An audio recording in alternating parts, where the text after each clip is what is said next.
Hello, everyone. How are you doing? Good to see you all. It's a lovely day. I'm glad you're here. Glad you're joining me. We're going to have a nice chat. It's a lovely day. I know the books are not behind me, but we're still here in my lovely Brooklyn apartment, just in another part of that lovely Brooklyn apartment. And we're still going to have an amazing and excellent conversation. It's going to be great. So now is the time to tweet this out.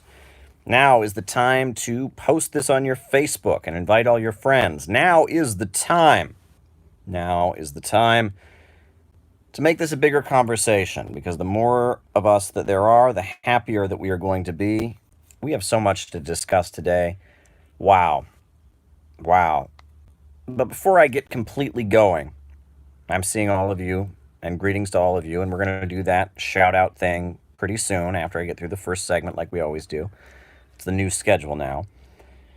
But folks, on December 12th, we are going to have a great event in New York City. I will be giving a presentation called Mao and American Socialists, the Chinese Revolution and its impact on activists in the USA. It's going to be a dynamic presentation. I've done years of research on this kind of thing. It's going to be excellent. It'll be at 7 p.m. here in New York City. So if you are in the New York City area, New York, New Jersey, Pennsylvania, you ought to come.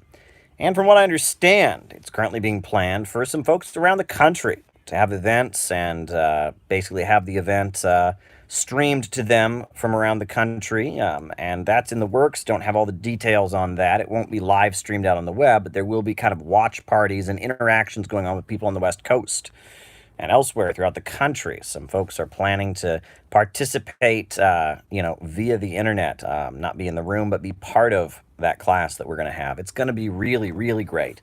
It's going to be a really, really great event that we have. So I'm very excited about it. So keep December 12th on your calendar if you are, in the area, because it's going to be a great class. Doing a lot of promotion. I think there should be a good number of university students who are there. And it's going to be good. It's going to be very, very, very good. So, folks, I don't know if you've been watching the news, but these impeachment hearings are taking place. And I must say, watching them is not the most pleasurable thing that one can do. Watching these impeachment hearings, perhaps, if you wanted to have a better time, you could listen to nails on a chalkboard, right? That might be fun. You could perhaps listen to a jackhammer. Jackhammers, those are also fun. That. Yeah. These impeachment hearings aren't great. What is surprising to me about these impeachment hearings is Trump is being impeached. Trump is supposed to be being impeached or facing an impeachment inquiry for a conversation he had with the Ukrainian president. So this is about, did Donald Trump do something inappropriate when he spoke to the Ukrainian president? Number one. Furthermore, it's supposed to also be about, in addition to that, U.S.-Ukraine relations, President Zelensky. Yet they seem to have made it about Russia. I kid you not. You watch these inquiries, and they go into great, great detail, all these hearings, great detail about Ukraine and its politics, and they're telling a very, very, very, very, very, very, very, very, very, very, very, very one-sided interpretation of events in Ukraine, of Ukraine's history, of Ukraine's ongoing problems. For example, right, Ukraine, as they mention in these hearings frequently, has an issue with corruption. And they somehow always manage to slip in that somehow the corruption in Ukraine's politics is all the fault of the Soviet Union. I don't know how that is the fault of the Soviet Union. I know there is corruption in many countries that have never had socialism. Thank you, Space Communist, for the super chat. And I love super chats, by the way, folks. I really do. But if you listen to it, it's like I mean, there are countries in Africa that have never had socialism and have huge issues with corruption. There are countries in Latin America that have never had socialism and have huge issues with corruption. But every time they mention that Ukraine has an issue with corruption, they always say that's because of the Soviet Union. I don't know how the problem of capitalists bribing government officials in order to get their way. I don't know how that's socialism's fault. I don't follow this, but apparently Ukraine has corruption and it's all the fault of the Soviet Union. Makes no sense. Folks, it was under Soviet leadership and when the Ukraine was part of the Soviet Republic. And thank you for the super chat, Neon Noir. It was when Ukraine was a Soviet republic, part of the USSR, that Ukraine was fully electrified. And it was when Ukraine was part of the Soviet Union, part of the USSR, and thank you, Sebastian, for that lovely super chat. I don't have any diet beverage with me. It's a little late, but, it was when Ukraine was part of the Soviet Union that the cities of Ukraine got sewer systems, for goodness sakes. It was under the Soviet Union that Ukraine actually developed the biggest power plant in the entire world, right? That was the Dnieper Dam, the world's largest hydroelectrical power plant in the world was built when the Soviet Union existed there. It's kind of amazing. I want to just talk about what existed in Soviet Ukraine. For example, in Soviet Ukraine, the country had a GDP, a gross domestic product, that was actually bigger than Portugal, Argentina, and Poland. Under the Soviet Union, let me repeat that.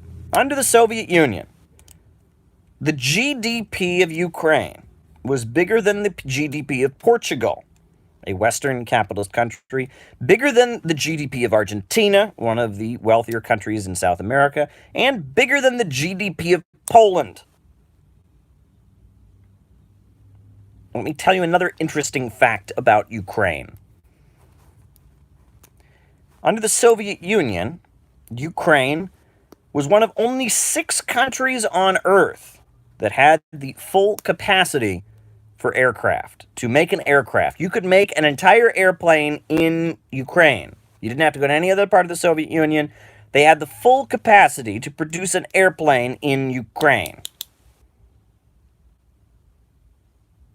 That's huge. Again, you aren't hearing any of this. But we know what happened.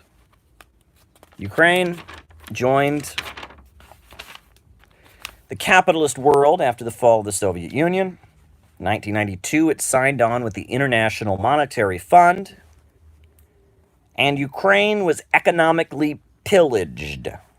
Economically pillaged. There were cities in Ukraine where the budget was cut so badly due to the IMF's leadership of Ukraine that the electricity wouldn't come on all day. They had to go to only so many hours of electricity. Right? It was a disaster. Free market capitalism in Ukraine, which came in after the fall of the Soviet Union in 1991, 1992, they signed on with the IMF, was an economic catastrophe. And it cost many, many human lives. Of course, they don't give you a calculation, right? With communist difficulties, they always want to throw a big number at you. All these millions of people died. Well, no one has counted the number of people who died in Ukraine when the social safety net was swept from underneath people, when unemployment was introduced, when the healthcare system was chronically underfunded, when the electricity stopped working in big parts of Ukraine. The 1990s in Ukraine, when Ukraine joined the Western capitalist system after the fall of the Soviet Union, was an economic disaster. But you will not hear that. You will not hear any of this if you watch these hearings. Every person who watches these impeachment inquiry hearings, they may not walk away convinced that Trump did anything wrong. They may not walk away really understanding what happened with Trump and Zelensky. But they're going to walk away feeling like they're an expert on Ukraine's politics and economy. And they are not. They are not. They are not. They are not. It is unbelievable, right? It was under the Soviet Union that Ukraine became a country that was admired all over the world for its role in defeating the Nazis. There's actually a movie. I kid you not. There is a movie, a Hollywood movie. Not a Soviet Moscow movie, but a Hollywood movie. 1943, I believe, called The North Star. Great movie. And it's about a Ukrainian village organizing to defeat the Nazi invaders. Great movie. Written by Lillian Hellman, the communist screenwriter and playwright. Produced in Hollywood. The first 10, 20 minutes of the movie are a little bit corny. It's kind of like almost like a happy. It's supposed to make the point they were happy before the Nazis invaded. It gets a little corny. But once those Nazis invade, that movie gets epic. And it's just an epic movie. It is really a powerful movie. The hero is a doctor who looks an awful lot like Stalin. And there's a young woman with a gun who's like a feminist icon. It is an epic Hollywood movie. Came out during the Second World War. And Americans piled into the theaters to watch and cheer for the people of Ukraine who were fighting the Nazis. But the new regime in Ukraine that came into power after the 2014 Euromaidan events, the new regime in Ukraine is taking down the monuments to those who defeated the Nazis. May I emphasize this once again? The government supported by the United States in Kiev, the U.S.-backed regime that seized power in a violent political explosion, backed by the United States, that regime is taking down the monuments to those who fought in the Second World War. Somehow people have it in their minds that, that Putin and Trump are buddies or something, and Trump is a Nazi, so therefore Russia... No. The government that was installed by the United States, the government that Joe Biden's son, Hunter Biden, got some business deals with Burisma Holdings, the U.S.-backed regime in Ukraine has been tearing down monuments to those who defeated the Nazis. However, they're in the process of building a monument to a Nazi collaborator by the name of Stepan Bandera. A Nazi collaborator, a legit, fully confirmed Nazi collaborator, Stepan Bandera. And the Ukrainian regime, the Kiev junta, is in the process of building a monument to a Nazi collaborator and tearing down monuments to those who fought against the Nazis. You would not know any of this if you watched the impeachment inquiry. I swear, it's like they want to get the U.S. public to watch this. They made it about impeaching Trump, and they're really just giving an anti-Russian lecture, leaving out who industrialized and how Ukraine was industrialized with socialism, leaving out how Ukraine got running water, leaving out how Ukraine got electricity, leaving out, the rate of education in Ukraine, leaving out all the huge things that were built in Ukraine and how Ukraine was just a strong, all the big things that happened in Ukraine, Ukraine's glorious role in defeating the Nazis. Ukraine, they voted Donetsk, the city of Donetsk, they voted it as to be like one of the most clean industrial cities in the world. The UN gave them an award. All of this is being obscured. And they talk about Ukraine and the difficulties they have now, and somehow they're all, Stalin and Putin's fault. And, the Crimea thing, they never mention. I'm telling you this as someone who has been to Crimea, okay? I've been to Crimea. I've spoken to people in Crimea. Crimea, it's not a very big place. It's a peninsula. There's a Russian military base there. It was part of the Ukrainian Soviet Republic following the rise of Khrushchev. And when the Soviet Union fell, there was a treaty that was signed. The agreement was Crimea would be part of the Ukraine, but on the other hand, Crimea would also have the Russian military base there. When the Kiev government changed and it became a fanatically anti-Russian government, as it is now, at that point, the people of Crimea, most of whom speak, not most of whom, all of whom practically speak Russian in their homes. Most people there are somehow economically tied in with the military base that are there. They voted in a referendum overwhelmingly to join with Russia. Russia accepted that. Now we have the Republic of Crimea, part of the Russian Federation. I've been there. I've seen it. I've talked to people. They do not feel like they're being colonized. They do not feel like they're being occupied. This is not colonialism. This is not imperialism.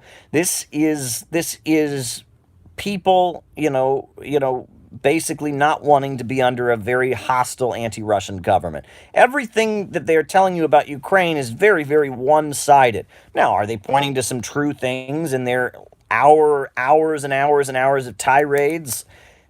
I mean, I'm sure that they have said things that are true, and I'm sure there are difficulties. I'm sure Russia has made mistakes, both during the time of the Soviet Union and now in its dealings with Ukraine. No one's going to deny this. But it's unbelievable. And again, folks, this is supposed to be an impeachment inquiry into whether U.S. President Donald Trump was inappropriate in a phone call with the Ukrainian president.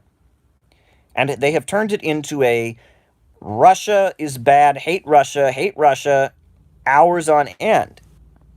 I mean, this is bizarre. It is extremely bizarre, and it's irritating. And on top of that, it's gosh darn boring.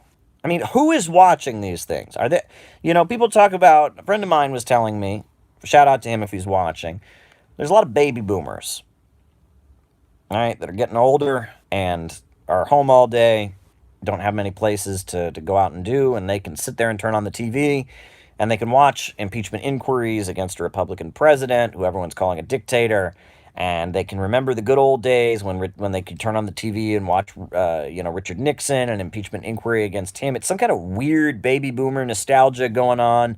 I don't know what it is. I don't know what the Democrats think they're getting out of this. I don't know if they think they're actually going to remove Trump from office because of these proceedings. Folks, it is extremely bizarre. And I just wanted to get that out of the way as we got going here. I wanted to talk about what a bizarre world we live in. No, they're not going to impeach Trump because of what's being done to immigrants on the border and the separating of families from children. They're not going to impeach Trump for anti-Islamic bigotry, for saying nasty things about Muslims. They're not going to impeach Trump for continuing the wiretapping program that is suppressing our civil liberties. They're not going to impeach Trump for allowing the Justice Department to go after Julian Assange and persecute someone for publishing information and freedom of the press and intimidate freedom of the press. They're not going after Trump for attacking Syria and working to destroy the Syrian Arab Republic. They're not impeaching Trump for what I'm sure the U.S. complicity in the recent coup in Bolivia. They're not impeaching Trump for illegal unilateral sanctions on the Islamic Republic of Iran that are causing all kinds of difficulties. Look, if they wanted to go after Trump for doing bad things, there's plenty they could go after him for. They wanted to go after Trump for saying false things or doing unjust things. There's plenty they could go after him for if that's what the Democrats were doing. But instead, they have decided to put on an anti-Russian propaganda show, and I don't know what this has to do with it's something else. It's really, really, really something else. So on that note, folks, now is the time. I know there's quite a few of you watching right now, so now is the time to give me your name and location, and I will call you out as I see you. Welcome, welcome. Name, location, let's do the roll call.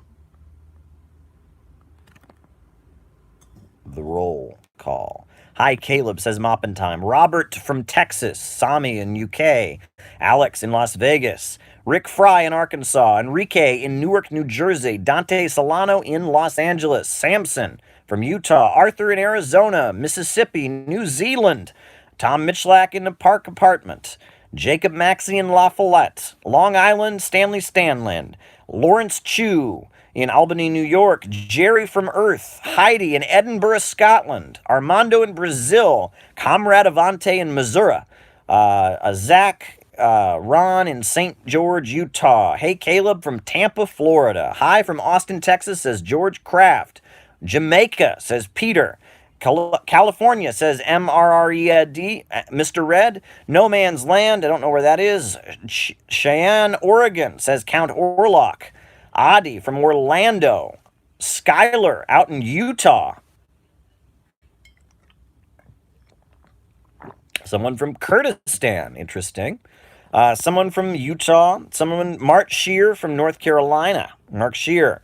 Hello from California, says Space Communist. Bob Marston is in his car. Maryland says stay lean year round. Wow. Wow, folks, we're having a great time. I'm sorry if I missed anybody. Colm Flynn in Ireland. John L. in St. Louis. Ron Waggoner. Hope for Utah yet. He's not in Utah. You're a legend. Folks, it was flying by really fast. I tried to get every name I possibly could.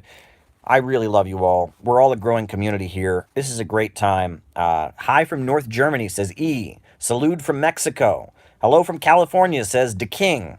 Wow, wow, they just keep pouring in. Folks, we're having a great time here. Now is the time to tweet this out. Now is the time to share this. To share this on your social media. Get all your friends involved. Let's have a great Saturday evening chat. So much that we can discuss. I love super chats. Let me mention that again. Adam Jensen says we love you too, and I appreciate that, Adam. I know you're in Germany, I believe, and I'm glad you're with us.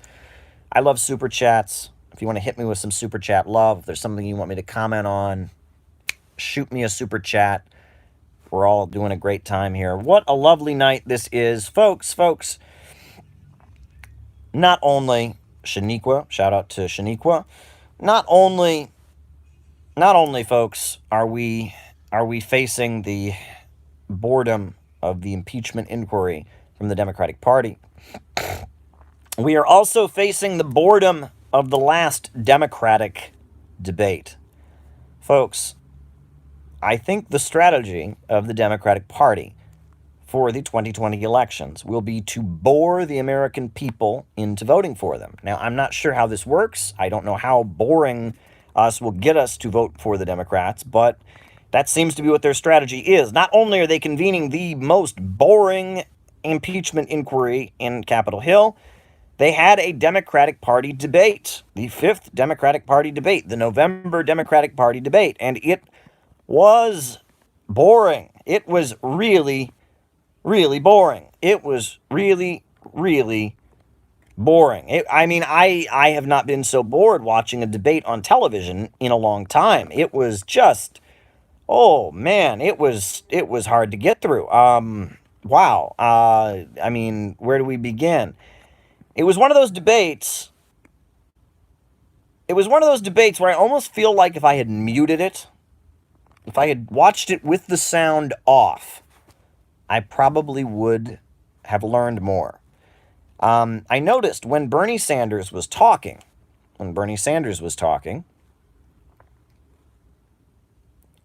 if you looked at the face, thank you, Lawrence Chu, for the lovely, lovely super chat.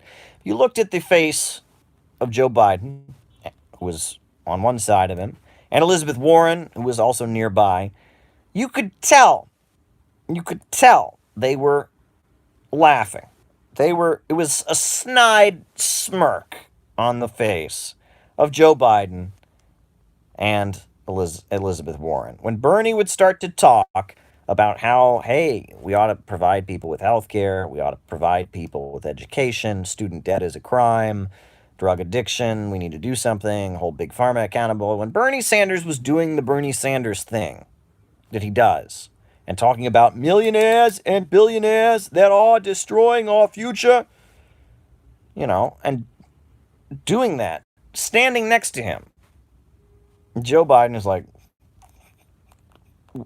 and Elizabeth Warren's like, and folks, you think, okay, they're smirking at an old man, they're smirking at Bernie Sanders, but who are they really smirking at? When you say I'll address that, Tom. Very good super chat. But seriously though, who are they smirking at? They're not smirking just at one man. Shout out to Ramiro in East LA. Happy birthday, by the way. They're not smirking at just one man. They are smirking at the voting base. Poll after poll after poll shows that the overwhelming majority of the Democratic Party, the overwhelming majority of the Democratic Party, the overwhelming majority of the Democratic Party agrees with Bernie Sanders.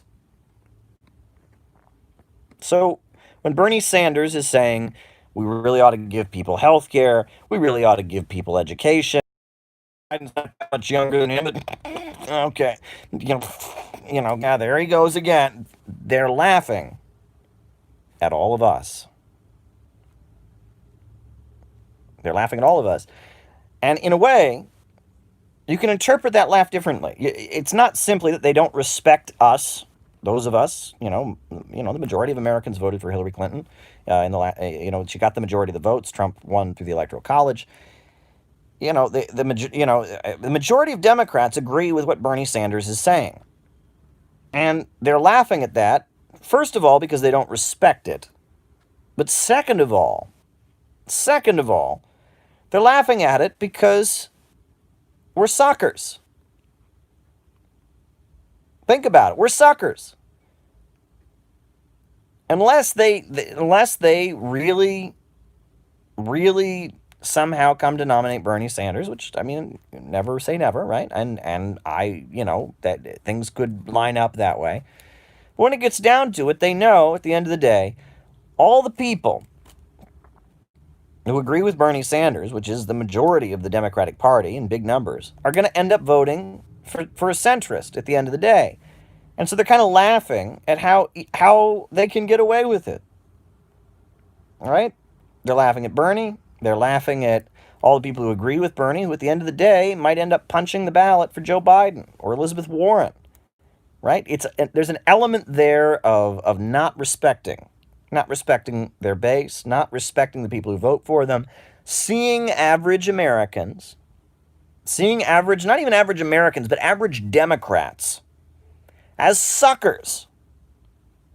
That's what the folks at DNC and MSDNC, the TV network, that's how they see average Americans. I mean, we're suckers, right? I mean, that's kind of what it is. With Rachel Maddow, as the host of the debate, Rachel Maddow, who said to Andrew Yang in her exclusive interview, not at the debate, in her exclusive interview, and she said, Andrew Yang, you said that we've meddled in other countries' elections. Can you explain? What countries? Right? Keep in mind, Rachel Maddow used to be on Air America. Wow, I've been asked about Snowpiercer by Robert Lawrence. Wow. I'll get to that. I did see Snowpiercer. But here's the thing, folks. Here's the thing. She says to Andrew Yang. She says to Andrew Yang, what country did we meddle in? She used to be on Air America. She knows about the coups in Latin America. She knows about the U.S. military interventions around the world. But she's playing a game. And she's trying to put Andrew Yang in an uncomfortable position. I dare you to challenge U.S. foreign policy. I dare you to say something that could be interpreted as support for Bolivarianism. And it was pretty disgusting to watch. So I've got two super chats to get to. The first from Tom out in Michigan. Tom asked, what do I mean when I say out of the movement and to the masses? Well, Tom, I will answer that question. I've said this many times. It is a slogan I've tried to popularize. Out of the movement and to the masses. There are millions and millions and millions of people in the United States who are suffering right now because of capitalism. And that's kind of always the case, but I should say, let me change that. There are millions and millions of Americans right now who are suffering because of capitalism and are looking for a way out. Millions of Americans are suffering right now because of capitalism and are looking for a way out. And that's what socialism is. It's a way out. In 1932, the Communist Party USA ran a presidential campaign, and their slogan was the revolutionary way out of the crisis. In 1940, the Communist Party USA ran a presidential campaign, and their slogan was "The Way Out." The Revolutionary Way Out of the Crisis, 1932, William Z. Foster, and The Way Out, 1940, Earl Browder. All these people were suffering, and the message was, if you want out of this chaos and madness, socialism and the Communist Party's political message is the way out.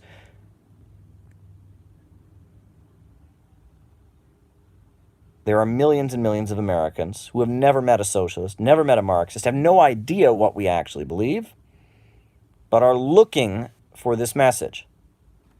That's the one issue. The second issue is the socialist movement, and I should say movement, in quotes, the movement, is largely uninterested in talking to these people. Right? There's no desire to reach out to average people.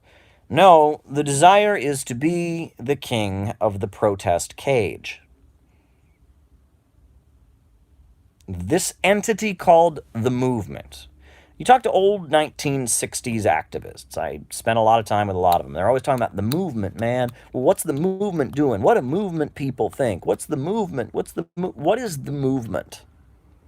What is the movement? This is 1960s lingo.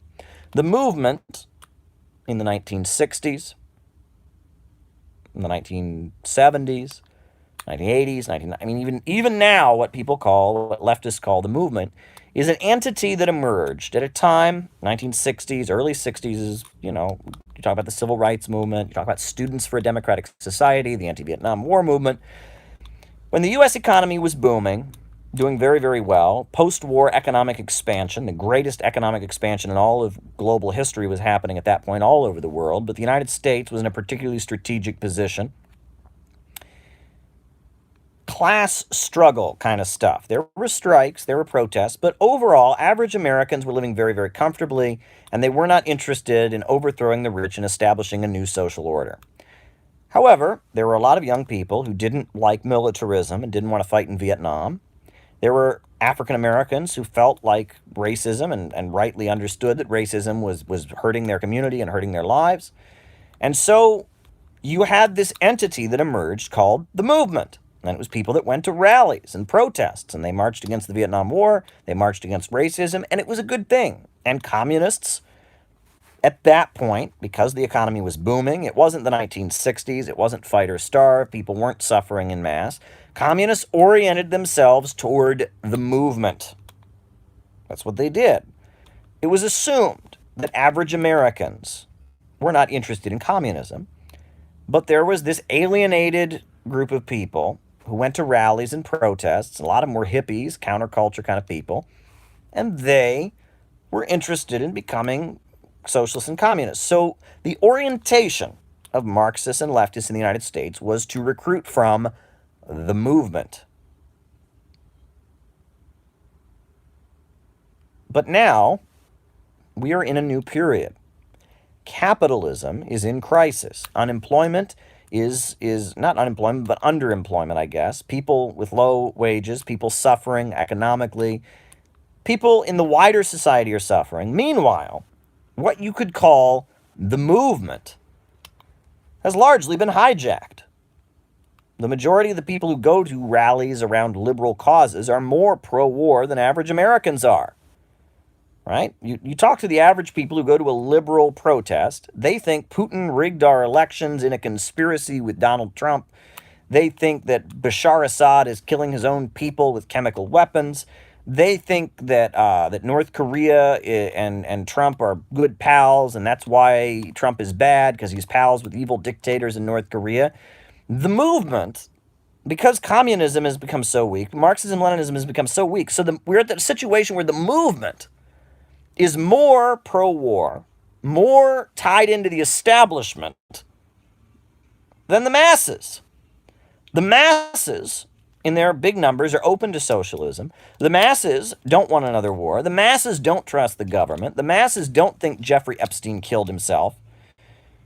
The masses The masses are ripe for recruitment. But the movement is becoming toxic. Folks, I love, there's a lot of good people in DSA. I'm not a member of any political organization. Let me throw that on the table. But I know a lot of folks that are in the DSA. Great folks. Very, very good folks. A lot of them who would agree with everything I say here. But did you see that DSA convention, folks, where they didn't allow clapping? They did not allow clapping because it was triggering. I'm sorry, folks. I'm sorry, but the movement has gone off the rails. It really has. These folks are not interested in stopping the wars.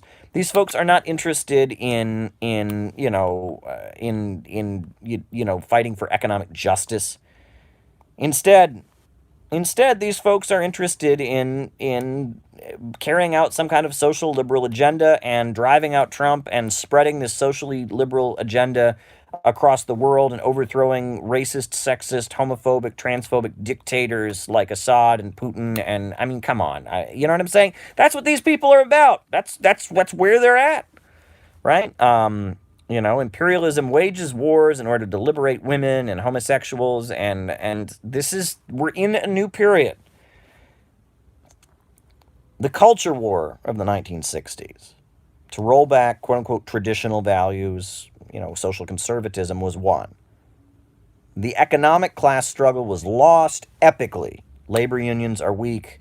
They're gutting social programs. This is the period that we're living in. Ramiro says intersectional imperialism, and that's the reality. And what is needed now more than ever?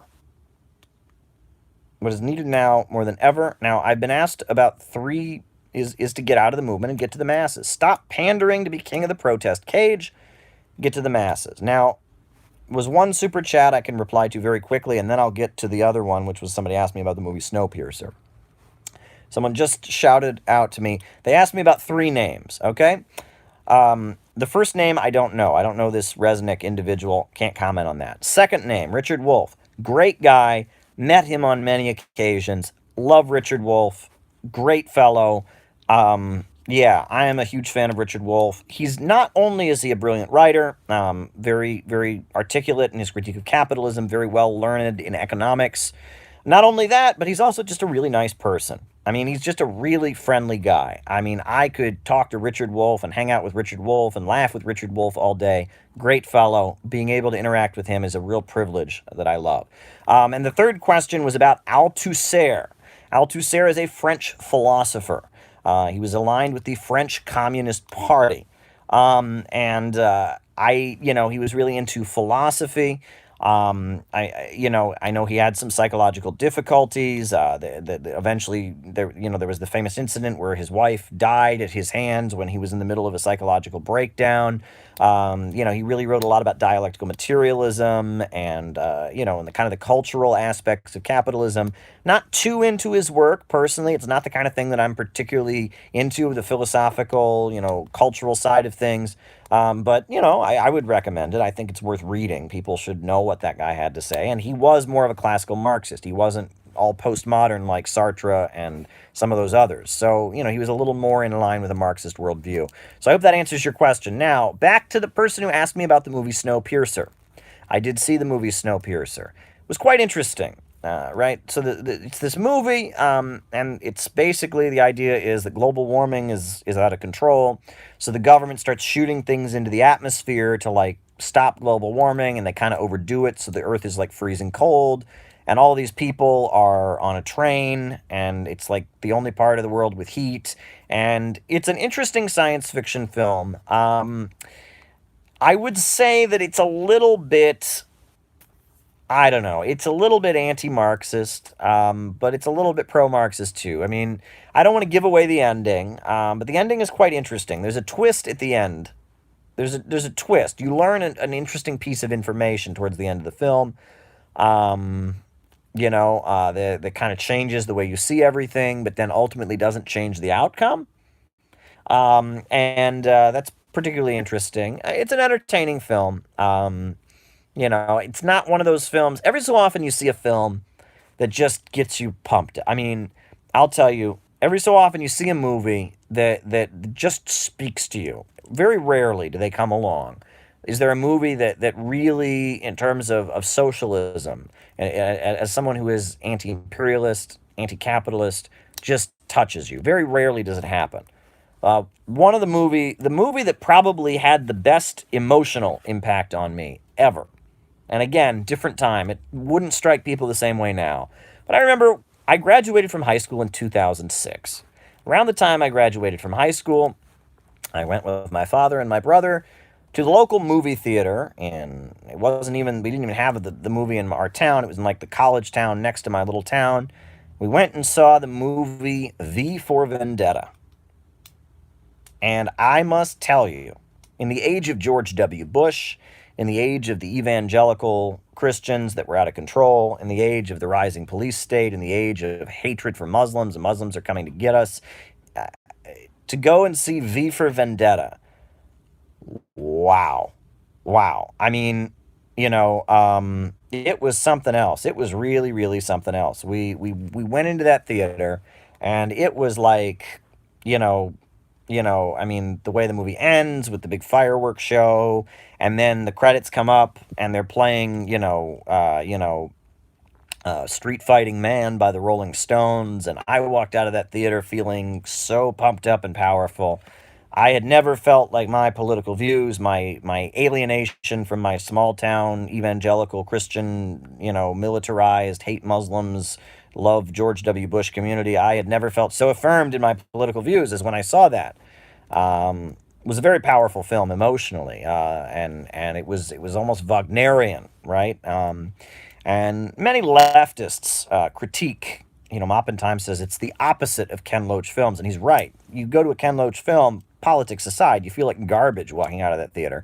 But V for Vendetta at the time, and I have not seen, sorry to bother you, Robert Lawrence, I just haven't seen the movie. I have gotten to interview. I did do a very good interview. I had a great interview with Boots Riley. He and I had a long chat when I was in Oakland. We sat in this space, and we talked for a long time. Boots Riley and I, it was such a cool conversation we had about capitalism and war and stuff. And we talked for like an hour, and there's like a transcript of that conversation. There's like different quotations that were used in like an article that was published. Boots Riley is a great guy. I haven't had a chance to see his movie yet. I've heard it's great. I've heard great things about it.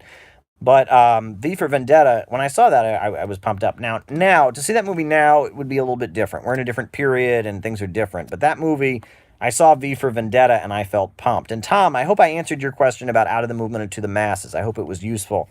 But I'm having a great time here, folks. I just remember feeling so pumped up by V for Vendetta. And every so often it happens. One movie I will say that I enjoyed. One movie, I wouldn't even say I enjoyed it exactly, but it was a movie that was in line with my values, and there were some scenes where I did feel really good, was the movie Free State of Jones. I don't know if people have seen Free State of Jones. That was a great movie, and it was about, in the South, there was a group of white people who didn't want to fight for the Confederacy, didn't want to fight for the wealthy slaveholders, so they aligned with the African-American community, and they rose up and seceded. It was great. The Free State of Jones. It was epic. Unfortunately, it was a little bit bloody. It was a little bit, some of the violence in the film was a little bit graphic, and it had kind of that spaghetti Western dark violence where you saw very sadistic, cruel things being done.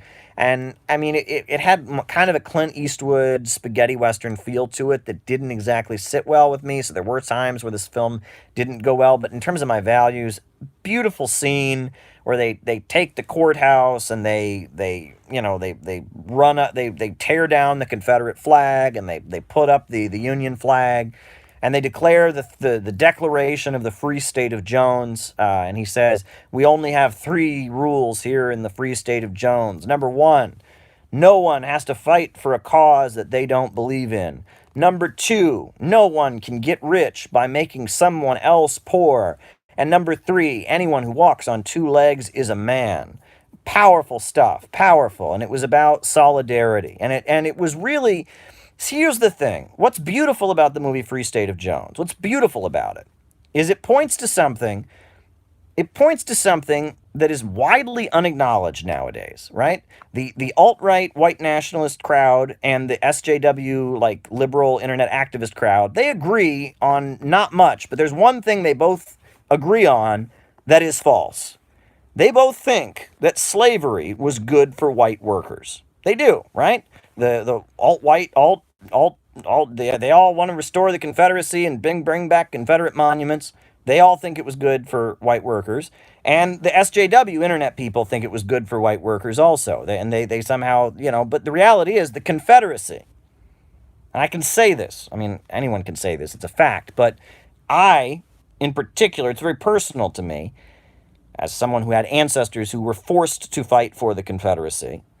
The Confederacy was a disaster, not just for the African American community. For them, it was far more of a disaster, obviously. They were held in chains and, basically forced to work for free. They were property. They had no rights. It was a disaster for them. We can agree on that. It was also a disaster for the overwhelming majority of white people in the South. Why? How much do you think they got paid when they were competing? They were competing for jobs and then competing for work with people who worked for free, right? The wages of people in the South were miserable. White workers in the South, slavery was a disaster for them. It was far worse for the African American community, don't get me wrong, but slavery was awful for white Southerners. They were in extreme amounts of poverty. Why? Because they were competing with people who worked for free. The Confederate system, the Old South, was a horrendous place. It was close to feudalism.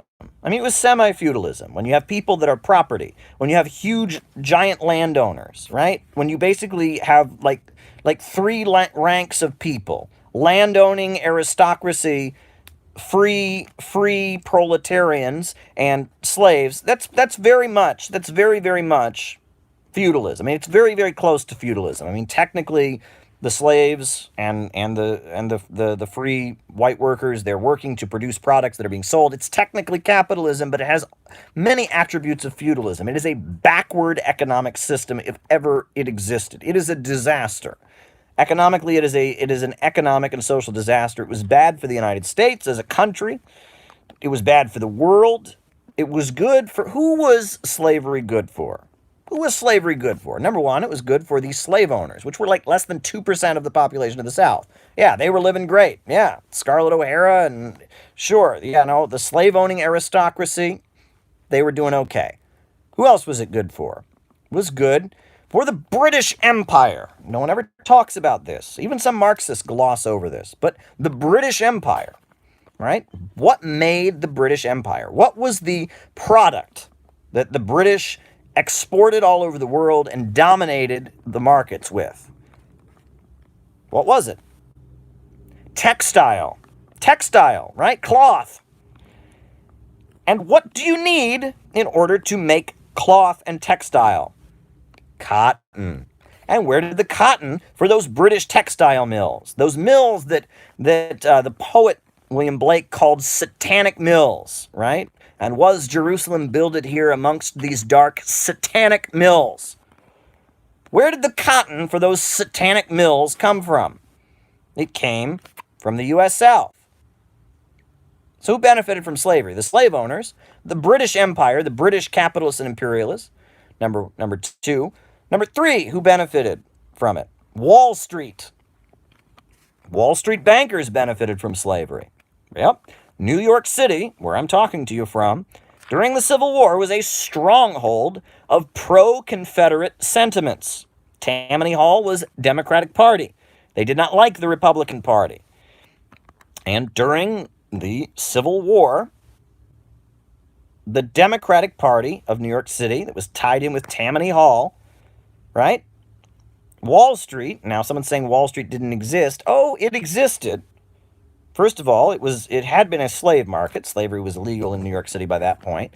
But Wall Street existed, but it was not the home to the New York Stock Exchange. The Stock Exchange had not yet been created. Wall Street was in the insurance business. Bet you didn't know that. Wall Street Wall Street was in the insurance business during that time. And what did they insure? Exports. Exports. And what were the exports they were insuring? All that cotton being exported from the South to the British Empire. Right? Wall Street was tied in with slavery. They were insuring those slave ships. They were doing business with the British Empire. They were lending money. They were tied in with that global British financial imperialist capitalist system. The British textile mill owners wanted that cheap cotton. The slave plantation owners were living in luxury by exploiting people. That's who it was good for. But for the overwhelming majority of people in the South, both white and black, slavery was an epic disaster. And no one talks about this. And like I said, internet SJW liberals think that slavery was good for white people. It wasn't for the majority of white people. And white supremacists and white nationalists think that slavery was somehow good for white workers, and it wasn't. Hollywood. Again, Hollywood. What is Hollywood? Hollywood is the voice of capitalism and imperialism, and Hollywood has worked overtime to rewrite the history of the Civil War to give the impression that slavery was beneficial to white people in the United States. They've bent over backwards. The first full-length movie in history ever made, what was it? Trivia question. The first full-length movie in all of world history. The first movie that was full-length, what was it? The Birth of a Nation. Screened at the White House. Woodrow Wilson arranged for it to be made. They showed quotes from Woodrow Wilson on the screen, and it was The Birth of a Nation. And if you watch it, it's a racist movie. From beginning, it is like the most racist movie you've ever seen, and it's all about how after slavery was gotten rid of, it was so bad for the white people of the South, but thank goodness this group called the Ku Klux Klan rode in and saved the day. Oh, it's an awful movie. It is just horrendous and awful. And the message of the film, the reason it's called The Birth of a Nation, the reason it's called that is because at the end of the movie, the northern whites and the southern whites realize that they need to stop fighting each other and unify against the black people. And it's the birth of the white nation. That's why it's called The Birth of a Nation. I kid you not. I'm not exaggerating. That is why they called it The Birth of a Nation. And it's a white nationalist propaganda film. And what is the word they use for white in the movie, in the subtitles, right? Or not subtitles, but like what do you call that? Like on the captions where, there's no dialogue. It's a silent film. What is the word they use for white people? They call them Aryans. Where do you think that term, got popular a few decades later? It's an awful movie. But what is one of the first big movies that was in color? Gone with the Wind. And Gone with the Wind, 1939 it came out, is basically just a watered-down version. Basically just a watered-down version of Birth of a Nation. It doesn't have the KKK in it. It's not, it's pretty racist, but it's not as explicit with it. But the message is still the same, right? All the white people were super happy and free and everything was great in the Old South. And then the Union Army came and tore it up and it was all gone with the wind and it was such a tragedy. And Scarlett O'Hara, was this feminist woman who didn't know her place. And oh my God, it's an awful, awful, awful movie. Gone with the Wind. But again, the message is the same. It's the Birth of a Nation. The message is, slavery was good for white people. Gone with the Wind. The message is slavery was good for white people. For the overwhelming majority of white people living in the U.S. South, slavery was awful. It was bad.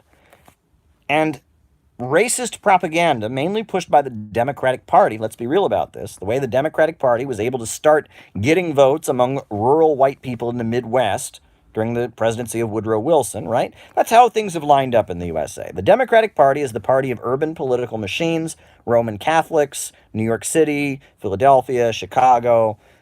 That's the Democratic Party. Tammany Hall. The Republican Party began free soil, free labor, free men. It was the party of rural folks, Protestants, farmers. And that's how it was. And 1914... Woodrow Wilson said, how can I, as a Democrat, be sure to get, these rural Midwestern people in Iowa and Kansas who are Republicans, who are small farmers, how can I get them to vote for me? They're Republicans. They're conservative. I'm tied in with the Democratic Party. I'm tied in with Roman Catholics who drink alcohol, I'm tied in with these urban political machines that are associated with corruption. How can I, Woodrow Wilson, the quote unquote progressive, the only like political science professor that's ever been elected to the presidency, very bizarre. Woodrow Wilson's thinking, how can I? And Woodrow Wilson, he had a he was very listen to there's a few recordings of him. How can I, as someone who's learned to speak that transatlantic accent, that fake British accent they used to teach rich people in the United States, how can I learn to get the rural farming Midwestern white folks who vote for the Democratic Party? How can I get them to vote for me? I know. I shall make a propaganda film telling of how the Republican Party is the party that betrayed the white people and is a friend of the black people. That's how I shall get votes. And it worked. That's what Woodrow Wilson did. He made a racist propaganda film to attack the Republican Party. In the film, the film actually portrays the assassination of Abraham Lincoln almost in a positive light. It's an awful propaganda film. But it was the Democratic Party of the 1910s, 20s, even like the Dixiecrats of the 1930s. They promoted this myth, this mythology that somehow not the Jim Crow, but the slave plantation South was good for white people, right? And based with that, they pushed this myth that is now believed by white nationalists and white supremacists. They believe it. That's why they're always wanting to put up Confederate monuments and Confederate flags, number one. And number two, a lot of the SJW liberals also believe this. But W.E.B. Du Bois, the Marxist scholar, wrote a very good book, Black Reconstruction, exposing what a lie that was. So anyway, now Ryan asked me what book do I recommend regarding China's structure. And I recommend, there's a very, very, very good book by someone who writes for the Morning Star, which is the British communist newspaper. There's a book called When China Rules the World. And it is the most thorough study I have ever seen of China as it currently exists over the course of the last 2 centuries. Lots of economic data in there, lots of information. When China Rules the World. That's the book I recommend, Ryan, and thank you for your super chat. However, you should also read, first of all, I should back up. Before I tell you what book to read, I would also tell you to watch the lecture on this YouTube channel by my good friend Wenhong Yu. Wenhong Yu gave a lecture sponsored by the Center for Political Innovation and Students and Youth for a New America. He gave it a couple months ago. Epic. 2 hours, Introduction to Socialism with Chinese Characteristics. It is on this YouTube channel. Watch it. Epic. Epic. Wenhong breaks it down, pictures to illustrate his points, data. If you want to understand China as it currently exists as a socialist society, watch Wenhong's lecture. It's everything you need to know. Furthermore, I would recommend reading. You can read the Chinese Communist Party's magazine. It's ideological magazine, Kuishi. It's available. They have the quarterly English edition of it. It comes out every month in China, in Chinese, but there's a quarterly English edition of it, which I read. Very, very good. Number one. I would also recommend getting The Government of China, or The Governance of China, volumes 1 and 2 by President Xi Jinping. Very, very good stuff.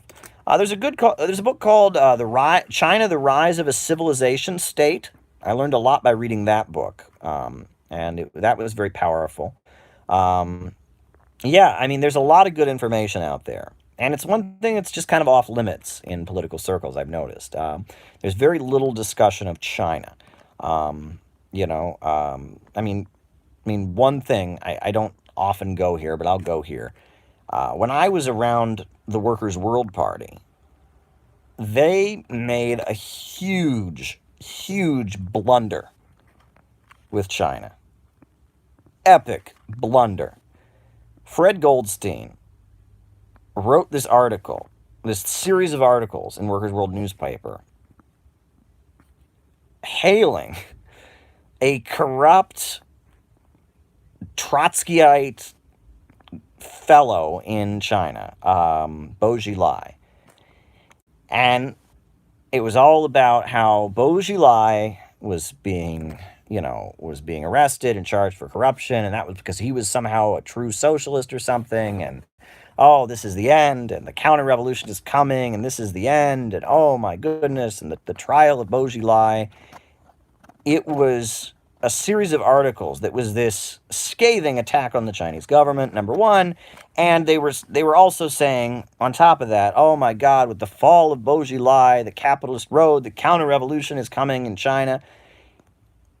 And right after they published their big series of articles about how it was the end, they arrested Bo Xilai, and oh, this proves that China's going to have capitalism restored. It's all over. Oh, and Fred Goldstein, oh, he's the expert. He knows everything about China. Well, what happened next? President Xi came into power and started re-emphasizing communism like you wouldn't believe. It was one of the most epic miscalculations I have ever seen. Where the Workers' World Party was supporting a criminal enemy of socialism, Bo Xilai, on the one hand. And on the second hand, they were predicting that his arrest was going to lead... Whoa! Sorry about that, folks. They were predicting that his arrest was going to lead to some kind of counter-revolution or something. And... yeah. I'm seeing a super chat here of $1. Shady agency you should defend. I don't know what that means. This is a strange day, folks. Strange day. Folks, yeah, it was just an epic miscalculation. It was pretty unbelievable. Now, Addie Wallach says, answer my super chat. Addie, what was your super chat? I don't think I saw your super chat, but can someone tell me what Addie said? What did Addie say in regards to the super chat? I want to answer his super chat. I always want to answer every super chat. I saw something about shady agency I shouldn't defend. I assume that's somebody's idea of a joke. Oh, what a night, folks. The internet is a strange, strange place. Why does PRC cooperate with Israel? I don't know. I mean, I'm not a spokesperson for China. The Soviet Union, their policy on Israel, the Soviet Union is largely responsible for Israel's creation. You know that, right? I mean, the Soviet Union, worked very, very hard to see that Israel was created in 1948. And in fact, the Communist Party USA, little known fact, had protests against Truman, not for creating Israel, but believing that he didn't do enough to create Israel. And the communist movement was very, very wrong. They were big supporters. And it's weird because prior to the Second World War, Zionism was something that the communist parties of the world very strongly opposed. There's actually a pamphlet published by Earl Browder called, Zionism. And it's all about why the Communist Party opposed Zionism. And that's a pamphlet they published in the 1930s. Fascinating stuff. Then after the Second World War, the Soviet Union flipped its position. The Communist Party USA flipped its position. But what's interesting is that, after Israel came into existence, there were a number of Israeli spies who were arrested in Czechoslovakia and in the Soviet Union. There were a number of Israeli agents who were arrested. And immediately the Israeli government and international media accused the Soviet Union of being anti-Semitic. It's actually kind of fascinating. The Soviet Union in 1967 recognized the Palestine Liberation Organization and began basically opposing Israel in 1967 after the 1967 war, when Israel fought against the Arab nationalist and Arab socialist governments. And that was kind of the turning point.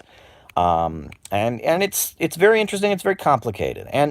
And I have heard of China actually doing some critical stuff of Israel. I've heard that they've acted in ways that are somewhat to Israel's detriment. I don't remember exactly specifically how that happened. I'm sure it's complicated. And, it's a complicated situation. I am not a supporter of Israel personally. That said, I don't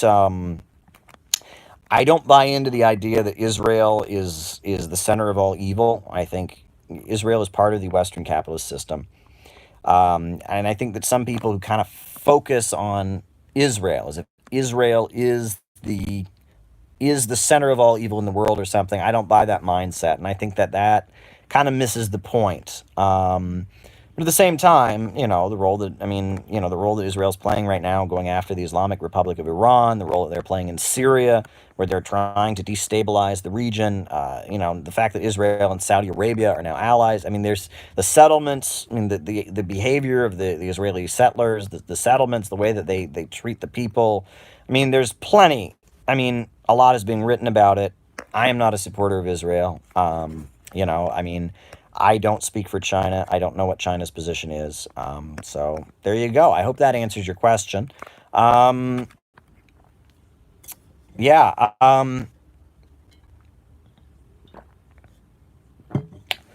Wow. Now, I may not have, folks, any diet beverage with me, but I do have a certain chocolate candy that will not be named.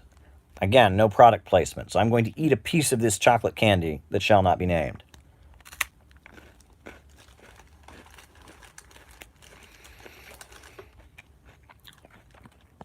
But yeah, folks, a lot of stuff to talk about. I wanted to mention, you know, right now there are three countries. Three countries. It was actually more than that, but I'm going to focus on three particular countries. Three countries in which there is active U.S. destabilization going on. The first being Iran, right? The USA has basically declared all-out economic warfare against Iran. Iran signed a nuclear deal with the Obama administration and agreed to basically give up almost almost nothing. I mean, there was a little bit they kept, but almost all of its peaceful nuclear energy program. Iran is a signatory of the Nuclear Non-Proliferation Treaty. Every nuclear power plant in Iran has been monitored by the International Atomic Energy Agency. The IAEA has said that they are in full compliance with it. And Iran signed the Nuclear Non-Proliferation Treaty. The IAEA monitors all their sites. Regardless, the fact that Iran had nuclear power was a big thing, right? It's like Iran is trying to get a nuclear weapon. Iran said, no, we are not. No, they are not. It violates their religious principles. They would never get a nuclear weapon. Regardless, so in response to that, they had the Iran nuclear deal. And thank you, Alex, for your appreciation of my report on Iran. So the Iran nuclear deal was signed. Very exciting stuff. And I followed it very closely. I was working with Press TV at that time, and I visited Iran during the negotiations. I was in Iran a number of times during that time. I was very close to that whole process. I mean, there's a whole story behind that. And so, while that happened, Iran signed that deal, and the agreement was that all the sanctions imposed over the nuclear proliferation, or not even nuclear proliferation, but of the nuclear power, all the sanctions would be lifted. And so Iran gave up almost all of its nuclear power. Sanctions were lifted. And then Trump came in and ripped all of that up. Right? Ripped up the nuclear deal. And then Trump has just economically squeezed them. The time the nuclear deal came out, Iran was exporting roughly 2.5 million barrels of oil every day. Now Iran is exporting less than 200,000 barrels of oil every day. In a country where the economy is centered around state-controlled natural resources, that's a pretty big loss. That is a pretty epic loss in terms of money. So Iran has had to cut back on a lot of spending. The fuel subsidy that they have there in Iran, where fuel is subsidized, they cut it back. The price of fuel went up by 50%. A lot of people in Iran who are, and this is where it gets complicated, folks. This is where it gets complicated. Okay, here's where it gets complicated. It must be said right? That initially, a lot of these protests in Iran were peaceful, and they were by supporters of the Islamic Republic who want there to be a stronger enforcement of the anti-capitalist principles of the Islamic Revolution. Not capitalism, but Islam was one of the slogans that Khomeini used when he took power. They also said war of poverty against wealth. You know, the community organizations that defend the Islamic Revolution on a community level, they're called the Basij, which means the mobilized oppressed. The Islamic Republic is supposed to fight for, it's supposed to be, it is a religious government that fights for the working class and for poor people. And shout out to Jenny Lynn, glad you're with us. And there have been, especially under the current reformist government, and the Joker says Iran's been trying to get nuclear power since the Shah. Well, the USA helped Iran to get nuclear power under the Shah. That's and the USA had no problem with them getting nuclear power under the Shah. But since then, right, the Islamic Republic of Iran has a lot of very, very socialistic principles. They are opposed to capitalism. It's like one of their beliefs is that capitalism is inconsistent with Islam. They oppose Marxism also. They say that they're neither socialist or capitalist. They're an Islamic political system. But the government controls the oil. The government controls the steel industry. The government controls the car manufacturing. The government controls the healthcare. They have a ministry of healthcare. Everyone can get free healthcare. The government controls education. The government, it's a state-run economy in Iran. So under the reformist movement, which is the current president Rouhani, he took power on a platform of he was going to negotiate with the United States and he was going to be more free market, right? President Ahmadinejad, you remember, was always giving speeches about how capitalism was evil. He was very friendly to the Bolivarian countries. He invoked a lot of socialistic and leftist rhetoric. He was actually, he had been in a socialist group at the time of the Islamic Revolution. Well, Rouhani came in. Rouhani said, I'm going to negotiate with the United States a nuclear deal, and I am going to have America come in here and trade, and I'm going to have a private sector, and we're all going to have free market, policies, and this is what's going to be the answer. And it hasn't worked out. And in fact, the USA, there's more sanctions on Iran after the nuclear conclusion than there were before, right? Iran's economy is far worse than it was before the nuclear deal was signed. Far worse, far, far worse. And as a result of that, as a result of the fact that the economy is now worse, and as a result of the fact that the reformist movement in Iran is very free market oriented, the gap between the rich and poor in Iran has expanded. And there are a lot of Iranians who are what you call, in Iran, they call them hardliners. They call themselves, the people who don't like them call them hardliners. The people who like them call them principalists. And they feel like the reformist movement, like Rouhani, have gotten away from the anti-capitalist principles of the Islamic Revolution. So when the fuel subsidies went up, they protested, demanding essentially that, they protested demanding that this not be the case. Peaceful protests, pro-Islamic Republic protests, demanding that the economic policies change, that the poor Iranians not have to pay, and instead that they crack down on the rich Iranians. And that's the other thing. There is a huge bourgeoisie in Iran of people that are wealthy, very, very wealthy. I went through the neighborhoods of northern Tehran where they've got fake McDonald's that look just like McDonald's, right? They've got hamburger places. They got people that wear blue jeans and drive BMW cars and want to pretend they're Americans. There is a big section of Iran that's super wealthy. A lot of them are wealthy because of the revolution. It's a contradiction, right? This happens in socialist countries. You get people that because of socialism become rich capitalists, right? In China, there are a lot of wealthy capitalists who would never have gotten that wealthy if they hadn't been coordinating with a state-run economy. In Iran, it's a similar kind of situation. It's in the Bolivarian countries. You have a lot of people who become wealthy and started their businesses, and private capitalists who, because of the boom created by socialism, are able to start doing capitalism. It's a contradiction. And in Iran, yes, because Iran has a state-run economy, because Iran plans out their economy and has economic development, they've been able to prosper. And a lot of the private sector has really flourished in Iran, and so you have a lot of very wealthy people in Iran. And so you had the hardliners or the principalists protesting and saying, don't make the working class people and the poor people of Iran pay for a crisis. Instead, start taxing the rich people, the free market sector, and go back to some of the more quote-unquote hardline principles of the Islamic Revolution. Be more socialistic, right? Not capitalism, but Islam.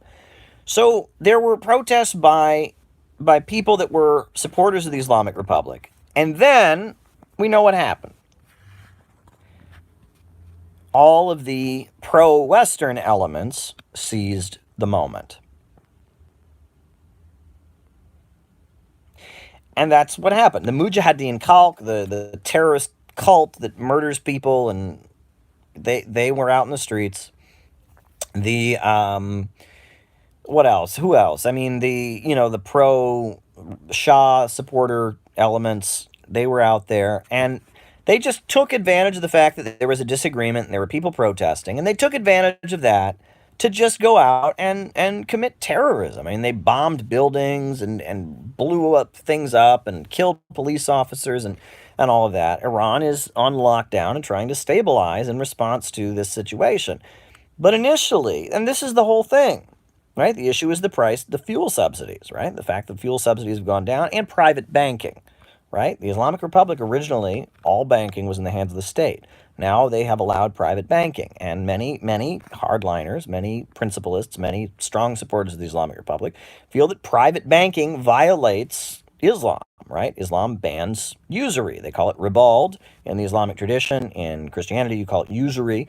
They don't believe in lending money at interest, right? But they have legalized that, and a lot of Iranians feel like that that's inconsistent with the Islamic Revolution. So a lot of people have been out in the streets protesting. They've been out there protesting, and so the anti-regime elements that just want chaos and destabilization seized the moment. But what's particularly crazy about all of this is that, the elements that want to overthrow the Islamic Republic, I mean, there are maybe some confused leftists among them, but for the most part, they want free market, open capitalism. But they were protesting alongside people who want, who want the Islamic Republic to be more hardline. It's all a big moment of political confusion. But what has spawned it? The fact that the USA has been strangling Iran's economy. That's really what spawned it. The fact the USA ripped up the Iran nuclear deal. All of this has contributed to this situation. Now, Jacob Maxey is asking, why does the Mujahideen cult portray itself as leftist? Very interesting. All right, so let me explain this.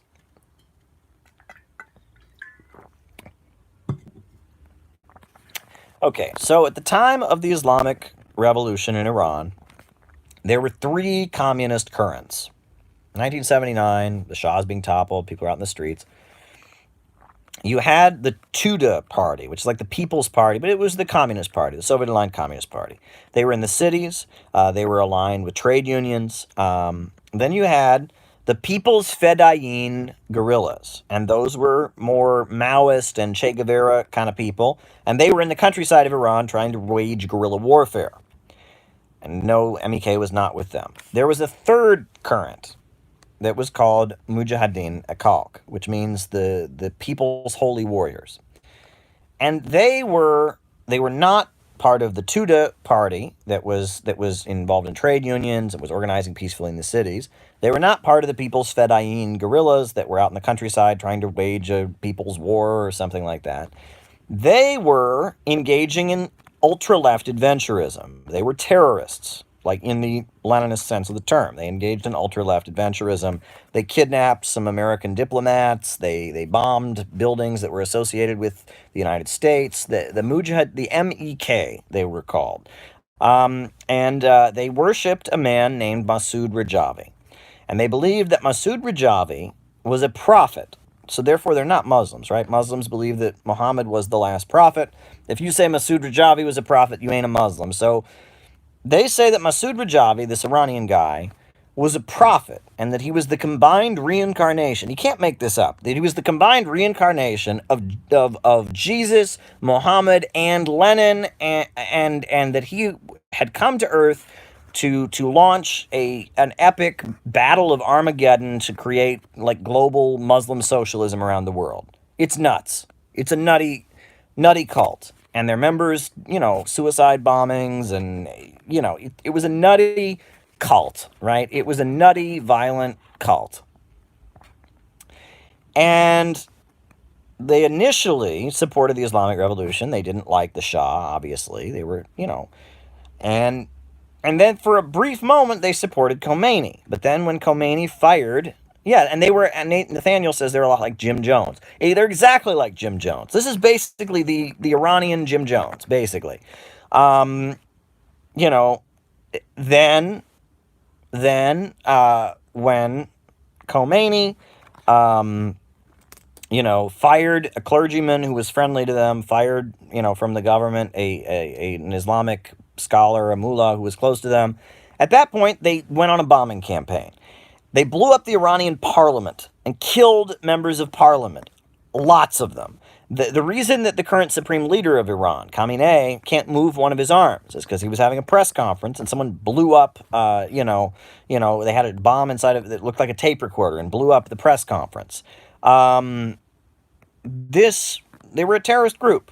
And then when the Iraq-Iran war started, they fled to Iraq. They got military training from Saddam Hussein, and then Saddam Hussein airdropped them into Iraq, and they went to whole villages and would exterminate whole villages of people and commit war crimes.